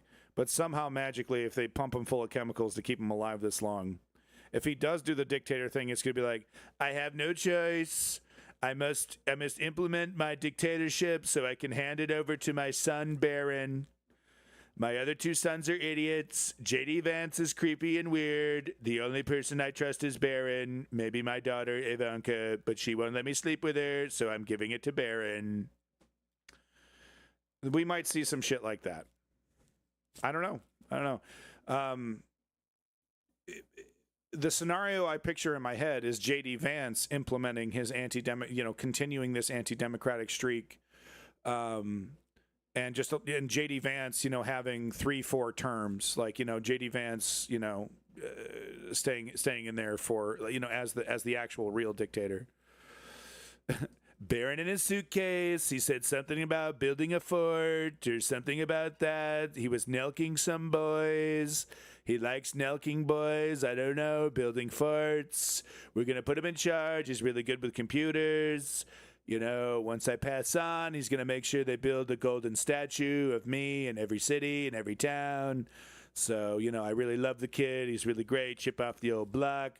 Didn't even try to rape him once. I swear to God, not even once, okay? Really got a great track record there. He's going to do great. As you all know, Chicago's a killing field. Back to German cow. Yeah, so he says that. As you know, Chicago's a killing field. Just classic stuff. As you all know, killing field, bodies everywhere. I mean, like you said, you walk out your front door, blop, dude. You get broken bad, man. Slapped right in the face with a .45 caliber. As you all know, Chicago's a killing field right now. Killing field. And they don't acknowledge it. Right. And they say, we don't need him. Hamburger Freedom. Hill. He's a dictator. He's a dictator. A lot of people are saying maybe we like a dictator. I don't like a dictator. I'm not a dictator. Blop mentioned. So I don't know. I'm pretty convinced, guys. Aren't you convinced? Look at this. Look at this performance. Some people say I should be a dictator. I don't want to be a dictator. I hate dictator. Yeah, that'd be terrible. That'd be terrible. It's basically like, I don't want to do this to you, right? More abuser talk. I've talked about this before, how we're the fucking, redheaded stepchild of this Donald Trump relationship, We're the abused, beaten wife. This is definitely the language of abusers. Like, I don't want to beat you up. I don't want to do that. I love you. You're the best. But, sometimes you put me in a hard position. So I don't want to be dictator. I don't like dictators. But, if Chicago continues to be a killing field and they don't let me invade and take over California, I might just have to do it. I'm saying maybe we like a dictator. I don't like a dictator. I'm not a dictator. I'm a man with great common sense. Sorry, Rebel. My bad. I'll try to avoid the redheaded stepchild stereotype. That does. I've heard that triggering redheads in the past. Speaking of triggered, let's go ahead and talk about ICE for a little bit. We've basically talked about. Yeah, I'll watch these other videos a little later, see if they're worthy. I didn't actually watch them. I just wanted to point out that just give us a damn answer. Wake up and meet the fucking moment. I mean, honestly, are these like, messages of self-affirmation over here at MSNBC? Look in the fucking mirror, you rogue scholars, you millionaires, slick motherfuckers over here with your big fucking studio and presentation, watering shit down worse than a fucking, bar that's about to go out of business. Real quick, let me highlight this tweet because I think this is, you might, maybe in all the chaos you haven't noticed this, but remember during Biden, the headlines, New York Times, The Hill, et cetera, Biden needs to resign. Here's 10 reasons why Biden needs to go, blah, blah, blah, blah, resign, unfit for office. And I think Charlotte here is bringing up a very good point because I haven't even seen this from liberals. On the left, the so-called left. Where's this shit from Huffington Post, right? This shit should be on the Huffington Post, right? So Charlotte over here saying, what's crazy? There's been no op-eds or editorial statements in major newspapers this year calling on Trump to resign. None calling for his impeachment. None asking if he's medically fit to be in office. Not one in any major newspaper all year. And of course, if you're not paying attention, you might be like, well, that's kind of strange. If you are paying attention, you know damn well what the hell's going on. Corporate media, even, we're supposed to think the Washington Post is somehow lefty liberal. Meanwhile, it's owned by a right-wing billionaire who sits next to Trump during his inauguration. The one, female eunuchs. Right? There he is, like a goddamn specter of our fucking nightmares. Anyway, I thought that was a good tweet. Thank you, Charlotte. Here is more ICE. This is really something else. ICE, is this the clip? No, is it this one? Yeah, it's this one. So check this out. ICE is kidnapping a father after he drops his daughter off at school. Remember, the worst of the worst. He's dropping his daughter off at school on his way to a job site to work a hard day's work. And, he's going to work in some rape and drug dealing somewhere in there, obviously, because, brown skin. So this is all justified. This is all good. This is a good thing. This is good stuff. And look at these heroes. Look at these heroes. Because, like, you think this is supposed to be some kind of, like, final embrace of a father and daughter before the father is kidnapped and sent to God knows where. That's what the liberal media wants you to think. What these professionals are actually aware of is that this guy is passing on his drugs and fentanyl to his daughter right? It's like, it's kind of, that's what would have happened had these brave officers not intervened. So let me show you what this looks like. And let me just stress this. This is true bravery, okay? I'm especially happy that tens of thousands of dollars goes into each one of these individuals' banks because, like, after a hard day of heroics, you deserve to have some money, right, to spend in empty cities that no one wants to go to anymore, right? Spend some time in Vegas at the slots. No one's there. Good times. What are you talking about? You got drugs. So, yeah, there we go. Yeah. Say goodbye, yeah. I can't say goodbye to this family. Can't do that. And then he left the bed. How dare you? Can't do that. No, real professionals. No, that's how you do it, folks. I mean, that's how you do it right there, right? He's going to be kidding. God knows where he's going, and God knows for how long, right? Could be an Abrego Garcia thing. Drop him off in Uganda. Months, years go by, and he's on his way to cement floors. He's on his way basically to be treated like a rapist, right? Cement floors, tinfoil blankets, slop. Maybe he gets sent to alligator Alcatraz, where mosquitoes constantly, right? You're sleeping on the hard floor. Every shitting in public, right? Nice little toilet right there in front of everybody. So you got to do your business in front of everybody. Right, total full-blown humiliation, and look, and quite frankly, he deserves it. Because what was he trying to do? Go to work, drop your kid off at school. You know how much money that costs me? It costs me money and stuff. It's unbelievable. It's so selfish. Let's go ahead and watch this one more time. This beautiful, beautiful child, traumatized for life as her father is kidnapped by the U.S. government, not even allowed a final embrace and a bye-bye, I love you, Daddy, before he goes to God knows where. Why are they arresting him? His skin is a different pigment than my skin. Pretty dangerous stuff. Mexican people, they sell drugs all the time, right? That's just the thing that they do. Just like me, as a white guy, I can't go 5 seconds without, being incredibly fucking scared of, literally anything. My shadow, there was a nice lady that just walked by. She looked slightly ethnic. Pretty sure she's trying to attack me.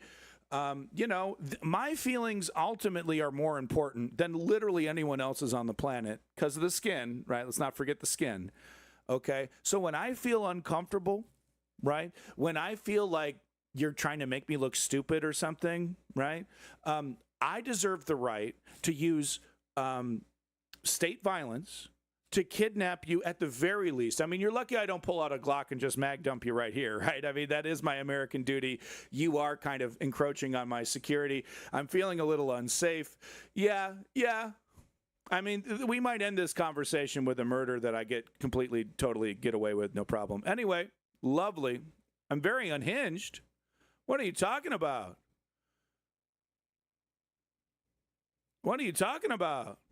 Brown skin equals drug dealer.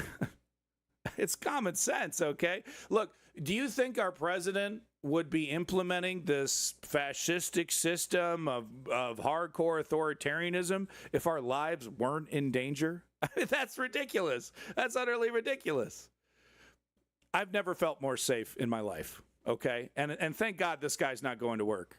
Thank God. Okay. So we need to underpay and overwork Americans. Okay. To build, it doesn't matter if they can't afford rent. Doesn't matter if they can't afford food. Doesn't matter if they can't afford a life. They need to work for me. Why didn't he get to school? What are you talking about? Why didn't he get his papers? Well, I bet he wasn't even trying, I bet he wasn't even trying to get his papers, right? Because, it's not like these guys are getting kidnapped at the courthouses. They're not getting kidnapped at the immigration offices. Right. He deserves this, right? Right? This is what you want, huh? This is what you want to see, huh? doing a great job. Total lie. He wouldn't have been arrested if he had his papers. Just saying. Lie. That's a lie that you tell yourself. Cool. So you agree with this? You think this is great? Yeah. Right. Awesome stuff, huh? This is making your life better, huh? Your pathetic fucking life is improved by this, huh? Wow.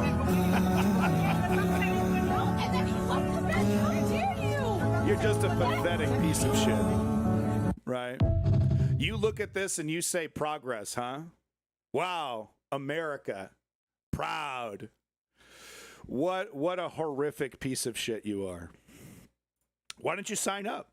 Big signing bonus. Get out there. You're probably about to be fired from your job, I assume.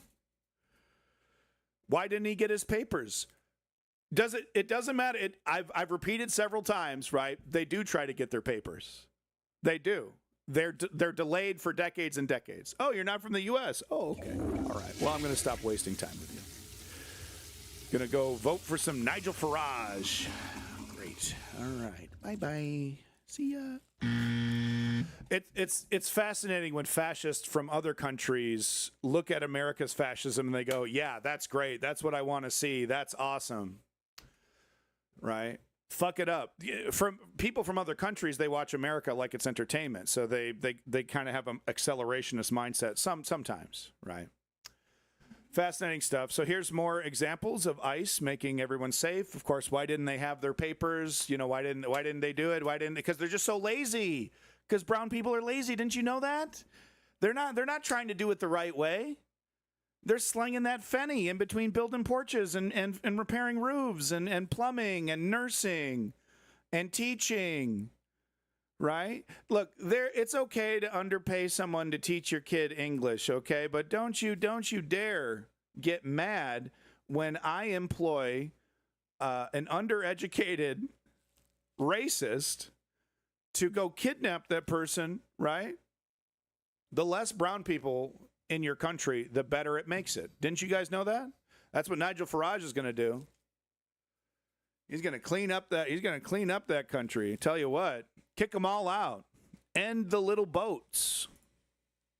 Kidnapping him? It's like, oh, you look Mexican? I'm Mexican too. What's up? How do you guys know I'm born here? This is insane. At the end of spring in Los Angeles, what we saw is steeped up immigration enforcement unlike we'd ever seen in the city or in the county prior. And there was a number of very aggressive tactics that took a lot of people. Shouldn't have been lazy. Should have filled out the forms. If you just filled out the forms and did everything the right way, we wouldn't be doing this.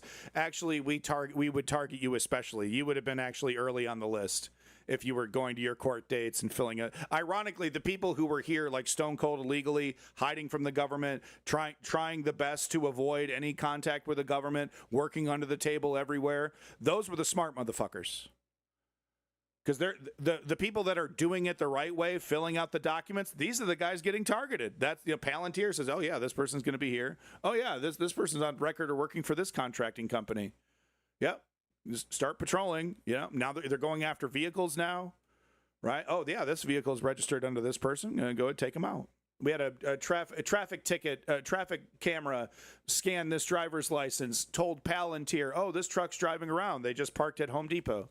They get emails. Oh, Palantir said this. Palantir said that. It doesn't say Palantir, right? Oh, information update. Oh, security. Beep, beep, beep, beep, beep, beep, beep. Your life is a Jason Bourne movie. Go get him. Go get him. He's going to build a roof. Go get him. People, including immigration and civil rights lawyers, by surprise. One of the main tactics we were seeing a lot coming up were roving patrols. Those have been done historically along the border, involves agents who are in a car or on foot. They're trying to deter illegal activity is what they say. But really what we have found is that it involves driving around here in LA specifically, like predominantly Latino neighborhoods, looking for people that they're spotting on site. One of the cases we saw specifically was them pulling into a tow yard in Montebello, cut across the street, pull into this tow yard and immediately start asking questions. And that is a case that we have seen harassing repeatedly U.S. coming up citizens. again Wow. and again. And a lot of these Wildly roving racist. patrols then turn into another tactic, which is known as a consensual encounter. Look how you got my hand. You're twisting that shit. I'm American, bro. Yo, these guys are literally. And a lot of attorneys question whether these You don't look consensual encounters American. are actually consensual. What we saw in the case of the tow yard with Brian Gaviria, he was a U.S. citizen, and there was others there who Looking got rather asked their un-American names. there. Skin color. My homie was born here just because of the way he looks. Lawyers It's racism. say that Yep. when Legalize people racism. are Yep. approached, they ask, are you American? Where were you born? But there's also come with guns, they come masked, and oftentimes the question is, are these people really free to leave as they're supposed to be able to? Consensual encounter is done in such a way where it's so conversational, almost it's like, hey, can I ask you a question? And it's just agents approaching people, and sometimes people not knowing how to respond or what to do, especially if you have the pressure of a bunch of agents who are armed surrounding you. People are answering, no, I'm not here legally, or no, I'm not an American. And then that really is what we've seen that triggers the arrest. And that leads rise to another tactic that we've seen a lot. It says, if they run, we will chase. Agents are using people running away from them as reasonable suspicion to then stop them. And even so much American safer now. citizens have run from agents. thank God. People who have legal status to be here have run. Almost it's instinctual for some people. Think of all the dishes that would have been washed, the crops that would have been picked, the roofs that would have been fixed, and the plumbing that needed plumbing. The plums, all the plumbing, the plums. We're safer now, folks. Nothing but beautiful, gorgeous, pure, lily white hands fixing your plumbing, picking your crops. Not really. We're not going to do that. And you better be paying me like $45 an hour. Well, it's $100 an hour to do your plumbing. I'm not doing it for any less. I'm not really good at it, but I can't really afford my lifestyle unless I charge you this. So I know the other guy was giving you a break, and he was great and really nice, and he would do it very quickly, and he was just, amazing. He had brown skin. Okay, gave me the ick. Okay, I mean, you get the ick as well when you're sitting next to a person with brown skin, right? I mean, that's just something we all feel, right? What do you mean? What do you mean I'm racist? What are you talking about? What? You're racist for not allowing me to be racist, right? You're the bigot. I'm just trying to be me, okay? It's not my fault that my heart is black and filled with hatred. This is just who I am. Because, as a federal judge said here in LA, Trump's if making America armed, great. masked men For who are me. unidentified are running at you, Not for it you. makes sense that people would For then me. run away from them. There's White surveillance skin. footage we saw of a roving patrol that was happening in Pico Rivera. And there was I a won the custodial lottery. worker. He was pushing a trash can in the parking lot. Border Patrol truck comes barreling towards him because to them, they were trying like, to okay, clean, huh? he's running from us. That must Oh, mean no. he's in the Not country. my illegally." country. We were hearing cases where agents were laughing at people who had run, and then like, we never would have got them if they had never run. And part and parcel to these roving patrols, part and parcel to these consensual encounters are where they're stopping individuals. They often stop them at Home Depots or at car washes. Yeah, There's hell been yeah. at least 58 car washes in the Los Angeles and Orange County. They have been hit, some having of a them clean multiple car. times. Fuck that shit. And often they use these locations. And once again, the thing that's avoided is that these companies, these businesses, extremely exploitative, right? If you're in the Bay Area, you've seen these car washes, and they work these people like fucking slaves. It's like chattel slavery. They're getting like $2 an hour. They come out like 10 deep, like do your car in like 10 minutes, dude. Like detail everything, clean, wash, scrub, vacuum, boom, boom, boom, boom, boom, boom, in and out, boom, boom, boom, boom, boom. These people are drenched in sweat. They get paid cash, and they get pennies on the dollar. Pennies on the dollar here, right? So it's ironic. Because like Donald Trump doesn't care about the exploitation. He's not doing this, he's not doing this because it's a crime against humanity. It's a crime against labor. It's just racism. It's just racism, y'all. Because they presume the individuals there aren't going to be documented individuals. A federal judge in Los Angeles found that is one of 3 other factors that cannot be used to determine reasonable suspicion to detain Well, that's woke. Moving on. a person. One big thing I would note is what we saw repeatedly in a lot of these videos that have gone viral. A lot of them do involve Border Patrol agents who don't historically work in the interior. They are more used to working on the border. Yeah, get in that Penske. 2 minutes, they go, they immediately make a beeline to the certain workers. We were finding in some cases. Yeah. So they cruise around. They probably get one guy to cruise around, racially target. Right. Okay. This is our target. Alpha Bravo, Foxtrot. Make sure you load your mags, gentlemen. We're going in. We're in danger here. Heroes of America. Right. And then they all, bust out of the Penske there and beeline it to the guy they targeted. If they catch anybody else, that's a bonus. Yeah. Especially people who were brown-skinned, felt specifically targeted. It's a consensual encounter that comes off of a roving patrol. They say, what's your legal status? Are you a citizen? Where were you born? Oh, what and heroes. Then, they'll arrest heroes. people within a 2-minute span and clear out. Wow. So it's just like roving, kidnapping gangs, harassing and intimidating American citizens wherever they go. Cool. I'm not even going to engage with you, dude. Hey, wow, a stinky piece of shit just slopped into my bowl. Well, what do we do? Do I have a conversation with this big, fat, stinky turd, or do I just kind of pull the... Whoa, kind of fat one there, greasy one. There we go. Yuck, it left a streak. Now I'm going to have to get out the toilet brush. Bummer. Real quick, I wanted to allow Mark Carney here, in his own words, to justify capitulating to Trump. I think it's a pretty good one. I'm not a fan of this guy. You know me. It's like I'd prefer him over Pierre, right? Prefer him over the conservatives. But it's neoliberalism. I said it. Okay. But his response is basically, well, this is in direct response to Donald Trump lifting tariffs on us. Okay, so this is the deal. Like, he's basically saying, I wouldn't have done this if Donald Trump gave us another stinky pile of poop, right? But he actually lifted, like, the latest round of tariff announcements. Canada got it easy because of this agreement to lift these tariffs. And of course, he greased the wheels during the negotiation by lifting the chips restriction. There was going to be some kind of chips thing that was supposed to go down. So during the negotiations, he lifted that, sealed the deal. So this is him, fulfilling his part of the deal. And he's basically framing it in a way of like, it's tit for tat. He lowered tariffs against us. We're going to lower tariffs specifically in these regions, right? Because it's in direct response to what he's doing. So I think this is the right move. This is the right move. I'm no fan of this boring ass banker, but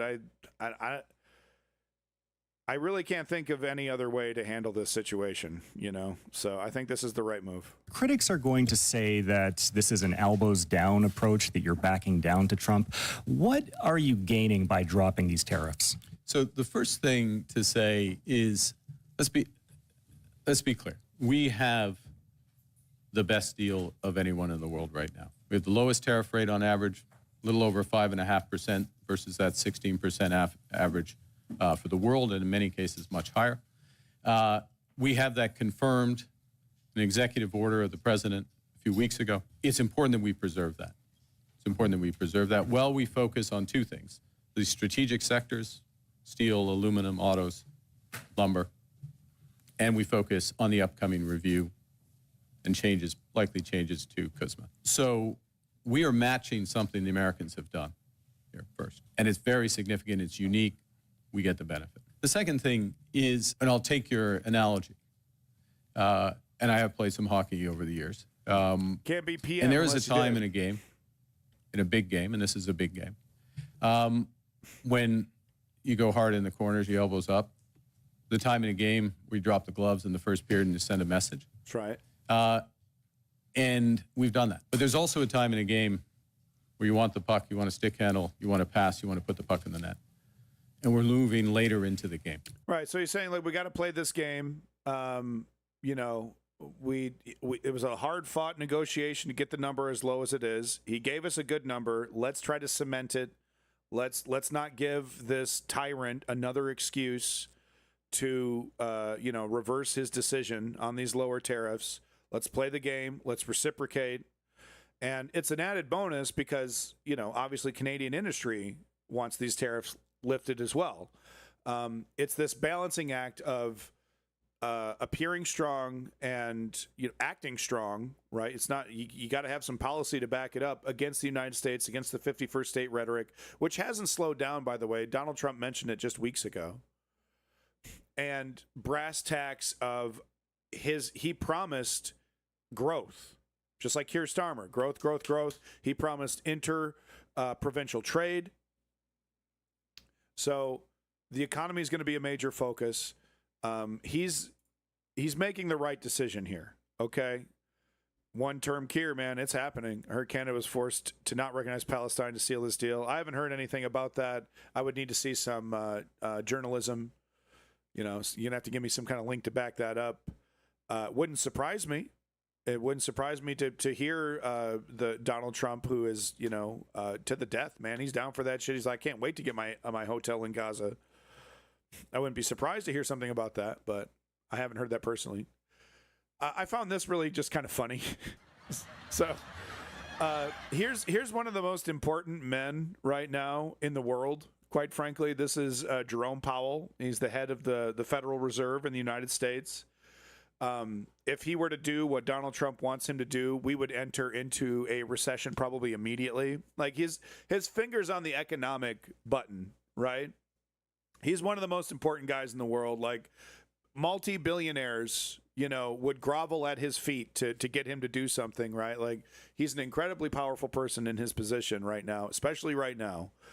And here he is in a airport bar, like waiting for his French fries. I just don't know. It's just like, I don't even know. I just thought this was funny. I don't really have anything to add here. It's just this observation that I thought this is kind of funny. This guy's waiting for his flight. It's just crazy. He's just like an incredibly influential human being. It's like he's so influential, you think he's beyond food. He's beyond food and water. Okay, he's the Fed chair, but no, he's a human being. Just waiting for his French fries. Maybe get a Pilsner before he hits the flight. Wanted to show this. ABC bent the knee, capitulated, did everything possible, and Donald Trump. Yeah, links. Well, I don't know. He seems like kind of a regular, like, I don't know. I guess I would say humble. You don't get in the position that Jay Powell is in without greasing palms and licking boots where you need to lick boots. You know what I mean? Like playing the game. You know what I mean? So, you don't. But sometimes, rarely, you do get into positions of power like this. Those people will put you into a position of power because you're so legit, right? They'll use your legitimacy, to kind of like feed off your legitimacy. So sometimes a legitimate person, professional, can be put in these places of power. So I don't know. I just don't know about humble, but he does seem like a regular dude. I don't think I totally agree with everything that he says. Like I don't think he has the poor person's, perspective in his heart when he's making decisions. I think he's very much like a defender of the status quo, right? So anyway, after all the capitulation, ABC and CBS should expect the same thing. But I guess the merger was approved for CBS.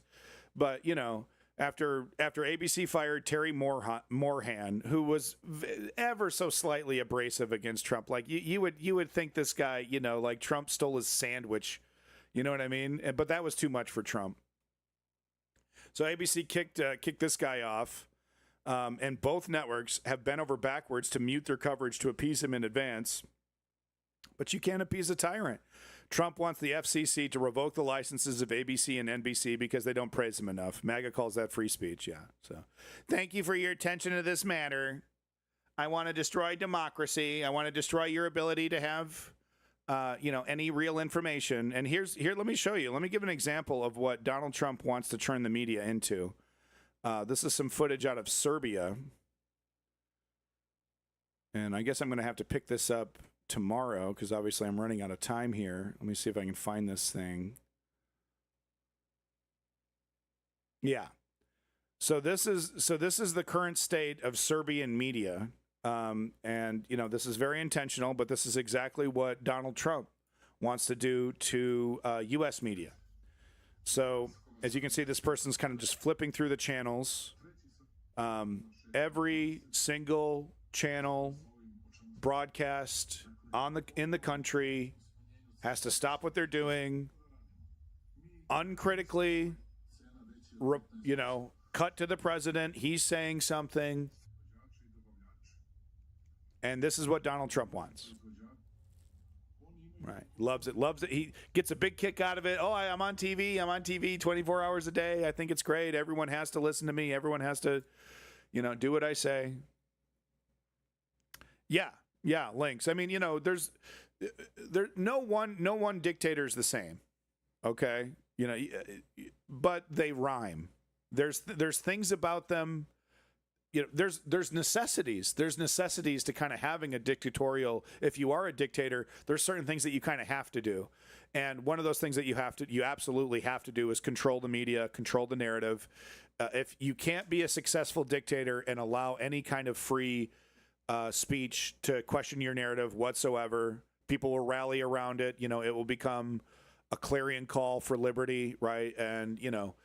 Ask any dictator that flirted with, you know, letting media organizations hang around how well that went for them, because it obviously it fosters a small at first but larger and larger and larger growing group of people who are disagree with you. Back over to America. You know, I've tortured you enough. Let's go ahead and watch this comedian. Isn't Fox News and Rumble and Truth Social enough? Oh, no. It requires much more. And, you know, that's just a small sample of the right-wing propaganda apparatus. But no, it's not enough. No, you have to silence your critics. You have to silence, most importantly, you have to silence counter narratives, right? Anybody with any kind of celebrity, any kind of clout whatsoever that people are, you know, treat legitimate, you need to undercut them, silence them, arrest them, you know, get them to capitulate, get them to lick the boot. That's ideal. That's the ideal, you know, if you can get like Hassan to become MAGA, right? And you do that through intimidation, right? But obviously that's much harder to do. You need that full North Korea style to really get people to do that kind of stuff. So most dictatorships are perfectly happy with your silence, you know. It's not like 1984 where they also demand, like Big Brother also demands, like you think a certain way. That's late stage dictatorship, right? I'm voting for the man that's going to take America back, baby. Donald J. Trump, man. What's one of your biggest issues? Probably going to be inflation, because I sell T-shirts and all that stuff. Your T-shirts are made in the USA? No, my blanks, no. See, that's the thing. So I've actually researched silk screening T-shirts, and yeah, the only way to make money, he said blanks, the only way to make money in the T-shirt business is to like literally buy blank T-shirts from Malaysia. You know, high quality, Fruit of the Loom, you know, American apparel, ironically, American apparel from China, Malaysia. And then you put your design on there and then you sell that, you know, $10 or $15, sometimes $15 a shirt, blank before you've put a design on it, $10, $15 each. Okay. And that's cheap because if you get it from America, $25 a shirt. To get it to get your blanks from America, right? Like you like completely fucks your business over, right? Because maybe you'll pay $20 or $25, maybe even $30 for a funny T-shirt, right? Like you're at a festival or whatever, oh, that's funny, right? It's your favorite band or it's a funny design. $25, $30, okay, I'll splurge. You're not spending $50 on that, right? No, fuck that.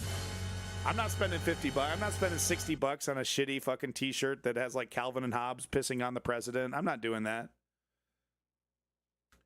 So that's why that's the only business model that exists for these T-shirt mongers is buying your blanks overseas, printing, and you have to buy your own silk screener, because if you try to hire somebody to print it for you and you think maybe it's like I could just get them to print it for me, I don't need to do all that, that's all your profit. That's, you know, because you're lucky to get $5 out of that transaction. Less than $5 per T-shirt you actually get to put in your pocket. Okay, so you got to keep those prices as low as possible. So you're printing them yourself. You're buying your blanks overseas. Okay, and you're squeaking out a couple dollars per shirt of actual profit when you do it in that way, right? So let's go ahead and vote for the guy who's going to make that entire business model impossible. Let's see how well this goes for him. Trump's talking about if we tax them, hit tariffs, the same item they're making over there will cost the same to make over here. We pay the tariffs. Yeah, But the companies pay the tariffs, not us. China doesn't pay the tariffs. We do when they come in. No, it doesn't work like that. Like if I'm buying 1,000 shirts from China and there's a tariff on it, I'm paying the tariff. Well, no, whoever's getting it imported in is going to pay the tariffs. Yeah, that's the company that you're buying the T-shirt from. Yeah. Yeah, buddy. I'm the business owner. I'm paying the tariff. China doesn't pay it. I pay for it. Well, And like if I'm the business owner and I buy 1,000 shirts, I see what you're saying. Does he? China's not Jolly. So I'm trying to So who explain. pays the tariff? They're paying the tariff.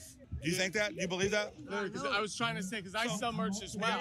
I sell you something for $10, right? You're going to sell it to him for $20. Exactly. But then I make you pay me $15 for it. Are you still going to sell it to him for $20? Am I going to sell it to him for 20? No, yeah. If there's an extra $5, that's what I'm saying. It eats away. Like you only get a couple bucks profit off that shit if you do it in this specific way. Blanks from overseas, printing it yourself. That's the only way it makes any sense at all. I raised the price $5. Oh, it's going to have to go up. Right. So yeah, the consumer foots the bill.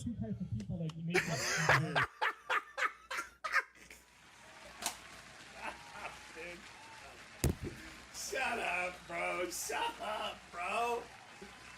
Shut up, bro.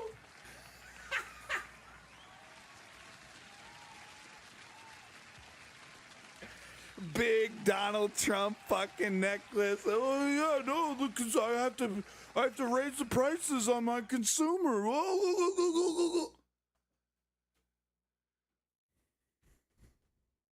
Okay. All right. Bless their hearts, right? It really is our fault. The informed, moral, somewhat intelligent, maybe leftist, but not even, it doesn't even have to be leftist, right? But just those things, right? It's up to us to defend this democracy from these fucking idiots, okay? Is there any other word? Is there any other word for this gentleman? Stone cold moron, right? Wouldn't let this guy babysit your kids. Would look out the corner of your eye if he was in your kitchen making spaghetti. I don't know if this motherfucker can boil water. Hold on. Yeah, no, we'll talk about that in a second. I'm just going to watch this motherfucker for a second. Okay, yeah. You know, you're just watching him. Okay, he's boiling water. All right. It's our obligation to defend our democracy, our liberty from these people because they're so dumb. They're taken advantage of, right? By the oligarchs, by the slick salesmen.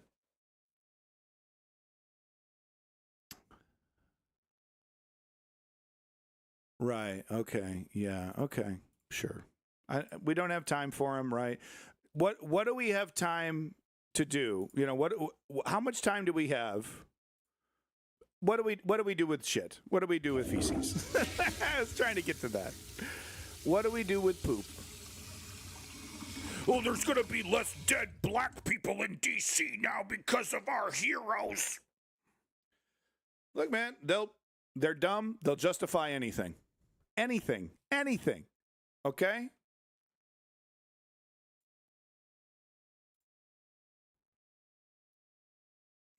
I don't know. These people seem really angry. You know, they seem like really like they're all, all in a tizzy about a fucking Cracker Barrel logo. All in a tizzy about people pointing out that Sydney Sweeney's advertisements kind of Hitlerian. I got good genes. Oh, my genes so good. My skull shape's really perfect too.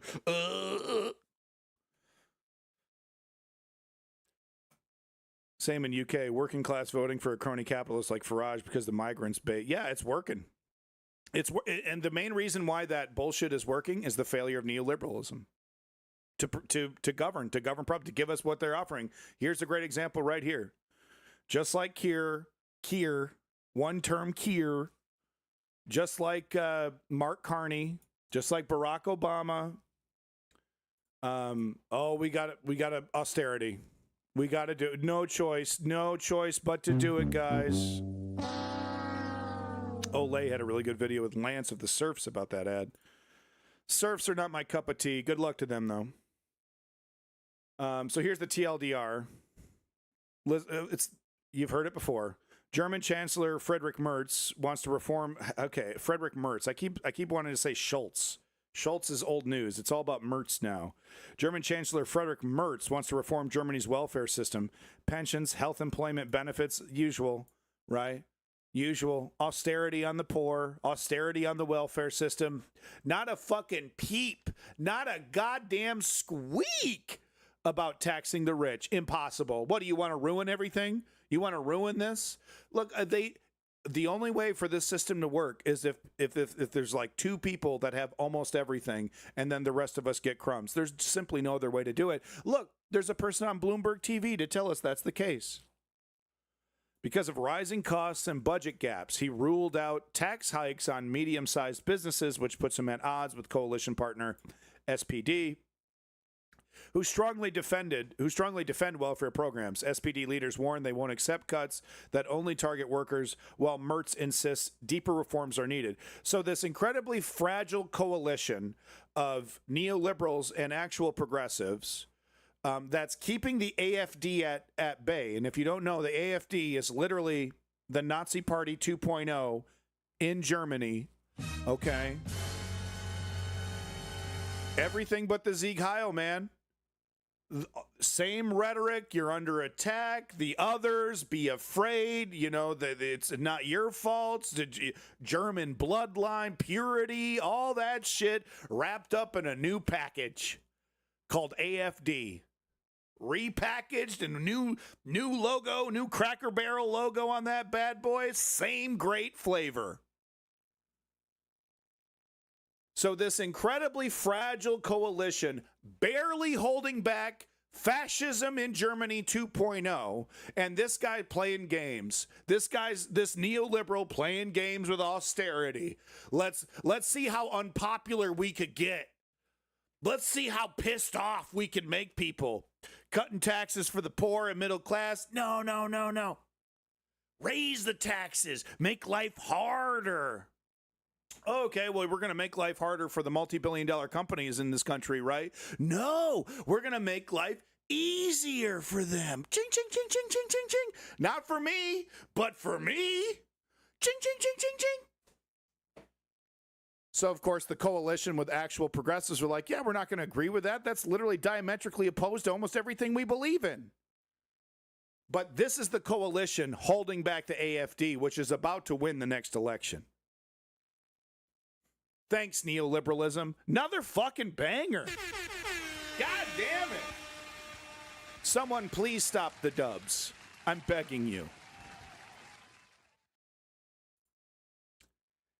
Here's one from Texas. You know, the voter suppression immediately. So here's what it looks like when the Texas government quietly dismantles 100 voting locations across Texas. Of course, you would do this. You do this so that you reduce the amount of people who vote. If everyone knows that the less people that vote, the more likely conservatives are to win. They know that. It's kind of a stone cold fact of politics. That's why they do everything in their power to restrict voting, to make voting more difficult, more time consuming. Make it, if it was up to them, your employer would be allowed to fire you for taking a couple hours off to go vote. And they would make sure it wouldn't be a couple hours. They would make you stand there all day if they could, just to pull that lever for them. So this is what it looks like. You probably haven't seen this covered on mainstream media, but this is actually how democracy dies, right? It's pathetic. It's quiet. They're just licking them boots, man. We're here, maybe President Trump maybe I'll be the next Pete Hegseth if I'm loyal enough. Did I miss the apocalypse? You got plenty of time. We got plenty of time. We got about 20 more minutes on this stream, so we'll see where we're at. Please let me know if a nuke goes off in the next 20 minutes, okay? I might have time to cover it. But anyway, this is what it looks like actually when your voting rights are completely disenfranchised, right? You think more pomp and circumstance or something, it's just like a quiet fart in an empty room, and there you go, you're done. Oh, is it Rebel Phoenix?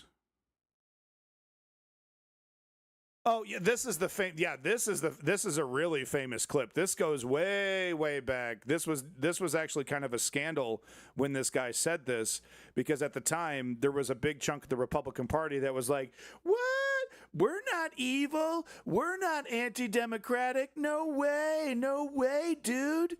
Yeah, this is a really famous one. If you haven't seen this clip, go ahead and click record on your memory banks here, because this is a pretty important one. This is Paul Weyrich, the founding father of the conservative movement, addressing the religious right gathering in Dallas in the fall of 1980. Now, many of our Christians have what I call the goo-goo syndrome. Good government. They want everybody to vote. I don't want everybody to vote. Elections are not won by a majority of people. They never have been from the beginning of our country, and they are not now. He's talking about conservatives won, right? Elections are not won by conservatives when more people show up. As a matter of fact, our leverage in the elections, quite candidly, goes up as the voting populace goes down. Yeah. So this, like I said, 1980, 8-0, okay? I wasn't born then. Cat's been out of the bag for quite some time. 1 + 1 = 2 here. They reduce the amount of people that vote.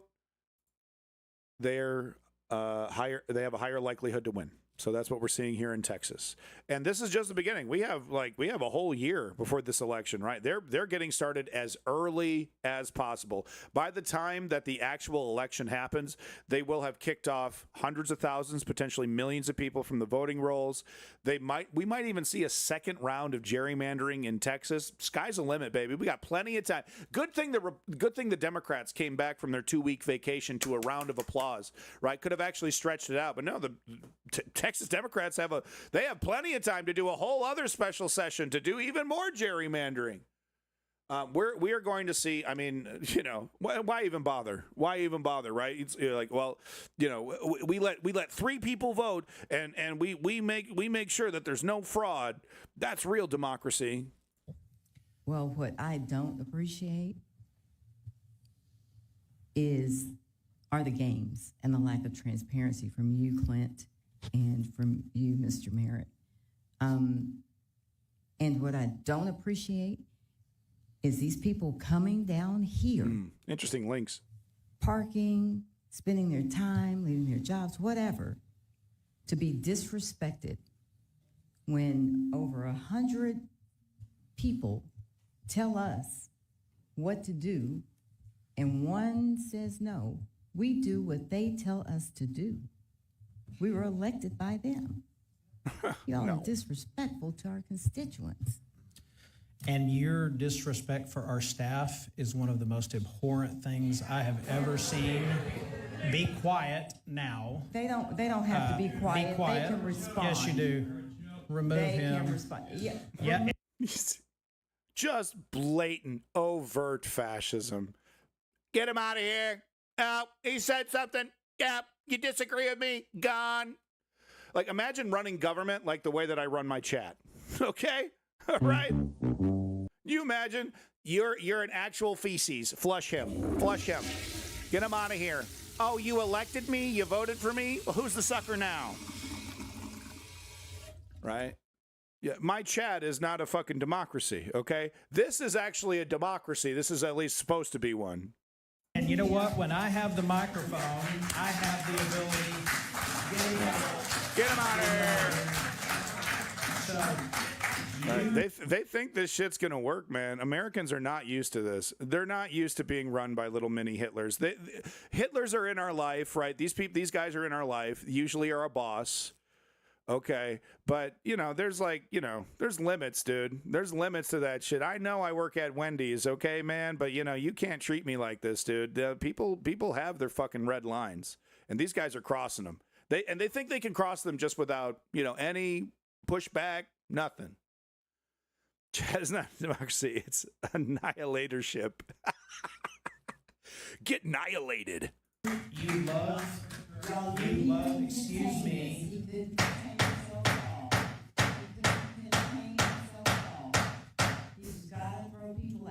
No, Disrespectful of these people who have paid to park, come down here, taking their time to tell us how to do their business. These are taxpayers. You look at the makeup here. This guy, I assume this is the other Democrat. It really couldn't be more clear than what we're seeing right here. The entire situation.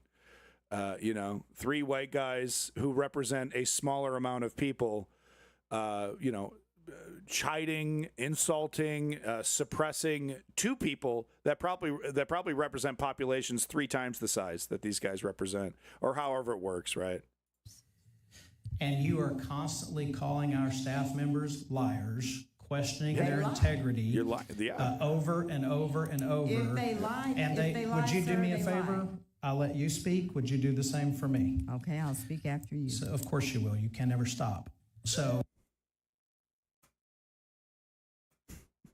He absolutely can't wait to bust out the N-words, point at the cop, point at this woman, and drag her away. He'll have the biggest smile on his face.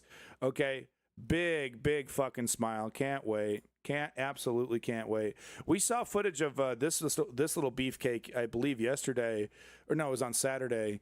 Full fash, full blown. We got to take him out.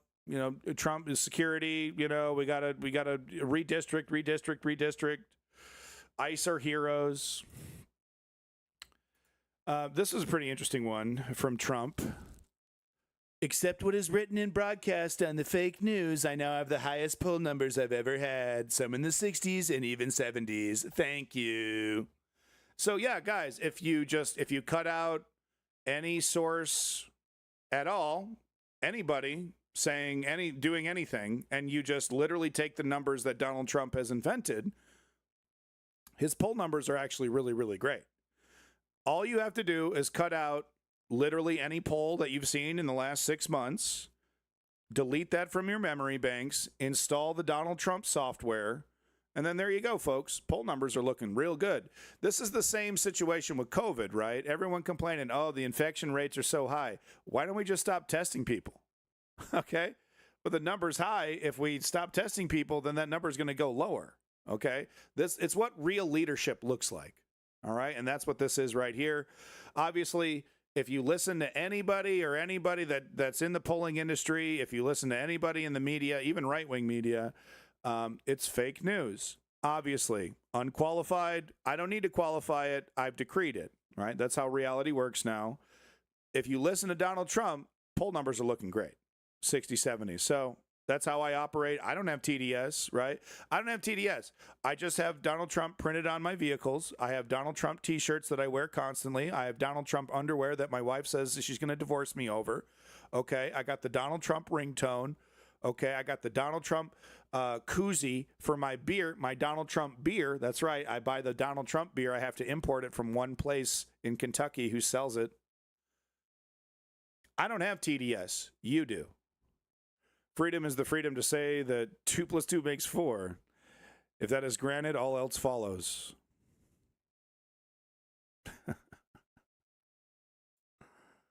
We can't have that. I guess, real quick, let's show some Ukraine stuff. I'm going to pick up on this maybe later today. I don't know. See if the wife is willing to let me, get another couple hours in to cover this news before it becomes stale. But, Russia putting on the pressure, forcing Ukrainians once again to be sleeping in the train station. This has become a normal occurrence. This was the 21st, so just 4 days ago, according to Ukrainian President Vladimir Zelensky. 574 strike drones and 40 missiles were launched on Ukraine overnight. That's like 100 million rubles. Like that. Each one of these massive strikes is incredibly expensive. 574 drones. Okay, that's 3,000 a pop. maybe more. 40. These are cruise missiles. Okay, these are not little piddly, Hellfire missiles. These are big ass, big ass fucking rockets. A couple million a piece, I would assume, at least $1 million a piece, depending on the missile. There's no slowing down. There's no stopping here. Oh, look at this. Look at Smarty Pants over here. How many people in this place jealous as fuck? I'd be super jealous, dude. Air mattress. That's how you do refugee living right, baby. Look at everyone else, man. Where's my air mattress, bro? I can't stand this. Putin could just default on the loan for the bill for the rockets. Yeah, I don't know, man. I don't know how. I'm going to show you the next article here. Once again, Russian economy. Oh, it's going to happen, guys. Right. You missed a little, Donald. 1 second here. Let me find it. Yeah, here it is. Russia is, quote unquote, teetering on the brink of recession, right? How many times have we heard this? I swear to God, how many times have we heard this? And headed for a disastrous harvest while Putin's other top source of cash plunges. Okay, so, there might actually be some meat on these bones here. Let's go ahead and steal this article because, I'm sorry, guys. Figure it out, okay? Put the ads on the side, put the ads on the top, okay? Don't put the ads in the middle of the fucking page. Let me read the fucking page. Surround the whole thing with fucking underwear ads. Go crazy. But let me read the block of text in the center. If you don't let me do that, you're a useless website, and I'll be goddamned if I'm going to be giving you fucking money every month to read your fucking... Because the ads don't go away. Subscribe to one of these websites. The ads don't go away. They just don't nag you anymore. That's the privilege. So you still get to see the underwear ads if you pay for it. That's too much. Oh, great. So no more sanctions. That's good. No more additional sanctions. Great. It's awesome. So Russia could slip into a recession soon and is having its worst harvest in 17 years. Further straining an economy that's already seen energy revenue plunge. Now, that's interesting. What exactly are they growing here? What's the export? Wheat? For now, sanctions, but time may not be Russia's ally. Yeah, he didn't follow through. So it's too early to adopt a more optimistic view on the Russian economy, which we think is teetering on the brink of recession. Tatiana Orlova, lead economist for emerging markets at Oxford Economics, said in a note on Monday. How many days ago was this? 2 days ago. So wait, what Monday? Is that last week Monday? Oh, whatever. We think there's a significant probability of Russian economy slipping into a technical recession in the coming quarters. Similar alarms have been piling up this year. In June, Economy Minister Maxim Reshchenikov warned that Russia was, quote unquote, on the brink of a recession. Russian banks have also raised red flags on a potential debt crisis as high interest rates weigh on borrowers' ability to service loans. Last month, the central bank slashed interest rates by 200 basis points to revive stalling growth after hiking them to sky-high levels to fight inflation that's been stoked by Russia's war on Ukraine. One problem is that they have a bunch of currency that like they can't spend because of the sanctions. And here comes Donald Trump to the fucking rescue. Oh, okay. The country's grain and fertilizer exports. Oh, okay. Haven't been sanctioned due to concerns about food shortages. So that's great. That's great. Right. That's Joe Biden right there. Okay.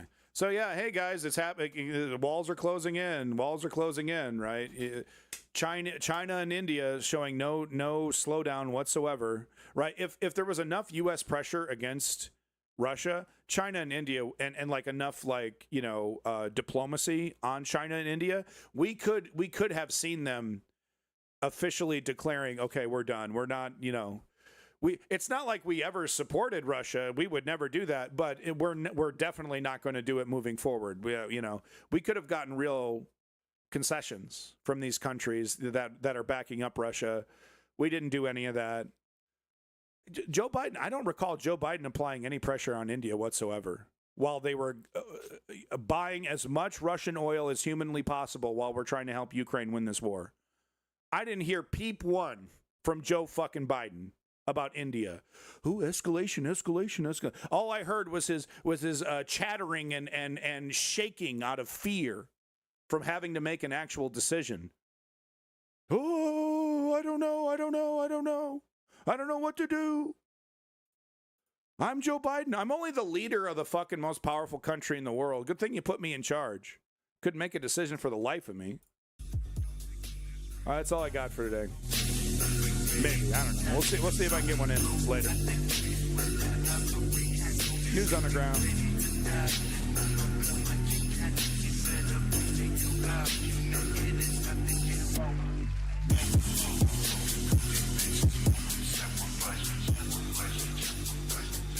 All right, folks, that's the News Underground I got for you today. I'm Abandoned Nihilism, a.k.a. the realest motherfucker on Twitch. I'd like to give big props to everybody in the chat. I guess you're all doing other shit. That's fine. You don't have time to type. What are you working? What, a 9 to 5? Is that what you do? My job is shitting into a microphone, okay? That makes me better somehow. Give me your money. Give me the money that you're earning right now. Just put it into my hand. You don't need it. I'm more responsible with it. I'm going to buy a sports car, then I'm going to show it to you. Hey, look at the sports car you guys bought me. Oh, would you be interested in also buying my Bitcoin? Guaranteed no rug pull. I would never do that to you. Look at me. Would I rug pull you? I love you. I love you so much. Buy my stuff, please. Oh, this is real. This is so real. You can be my friend. But you don't like Bezos getting my money? I love Bezos getting your money. I totally support Bezos getting your money. He's my friend. Jeff, I love you. And it's a real love. There he is, my love. My love. Jeff, can I be your second Amazon Basics wife? Please? Amazon's got a great return policy, man. Send her back. You still got the box. I bet you still got the box in that mansion. Put her back in the box, baby. It's me. I'm everything you ever needed, Jeffy. All right. Take care of yourself. Let's not forget why we're here. Why are we here? We're here to create political change. We're here to get control of our destiny, to get control of our fucking lives. How do we do that? Step 1, we inform ourselves. We figure out what we believe in, where we stand. Step 2, we sign up and show up because we're not bitches. We put the fucking shoe leather on the fucking ground. We hit them streets if that's what we're comfortable with. Whatever we're doing something. And we're doing it consistently because step 3 is putting in the fucking work. Treating this shit like a lifestyle. Change doesn't happen instantly. We got to keep plugging away. It's the only way to defeat fascism. My name's Abandoned Nihilism. This has been the News Underground. Take care of yourself. Strap up. Not fucking playing. News Underground, bitch.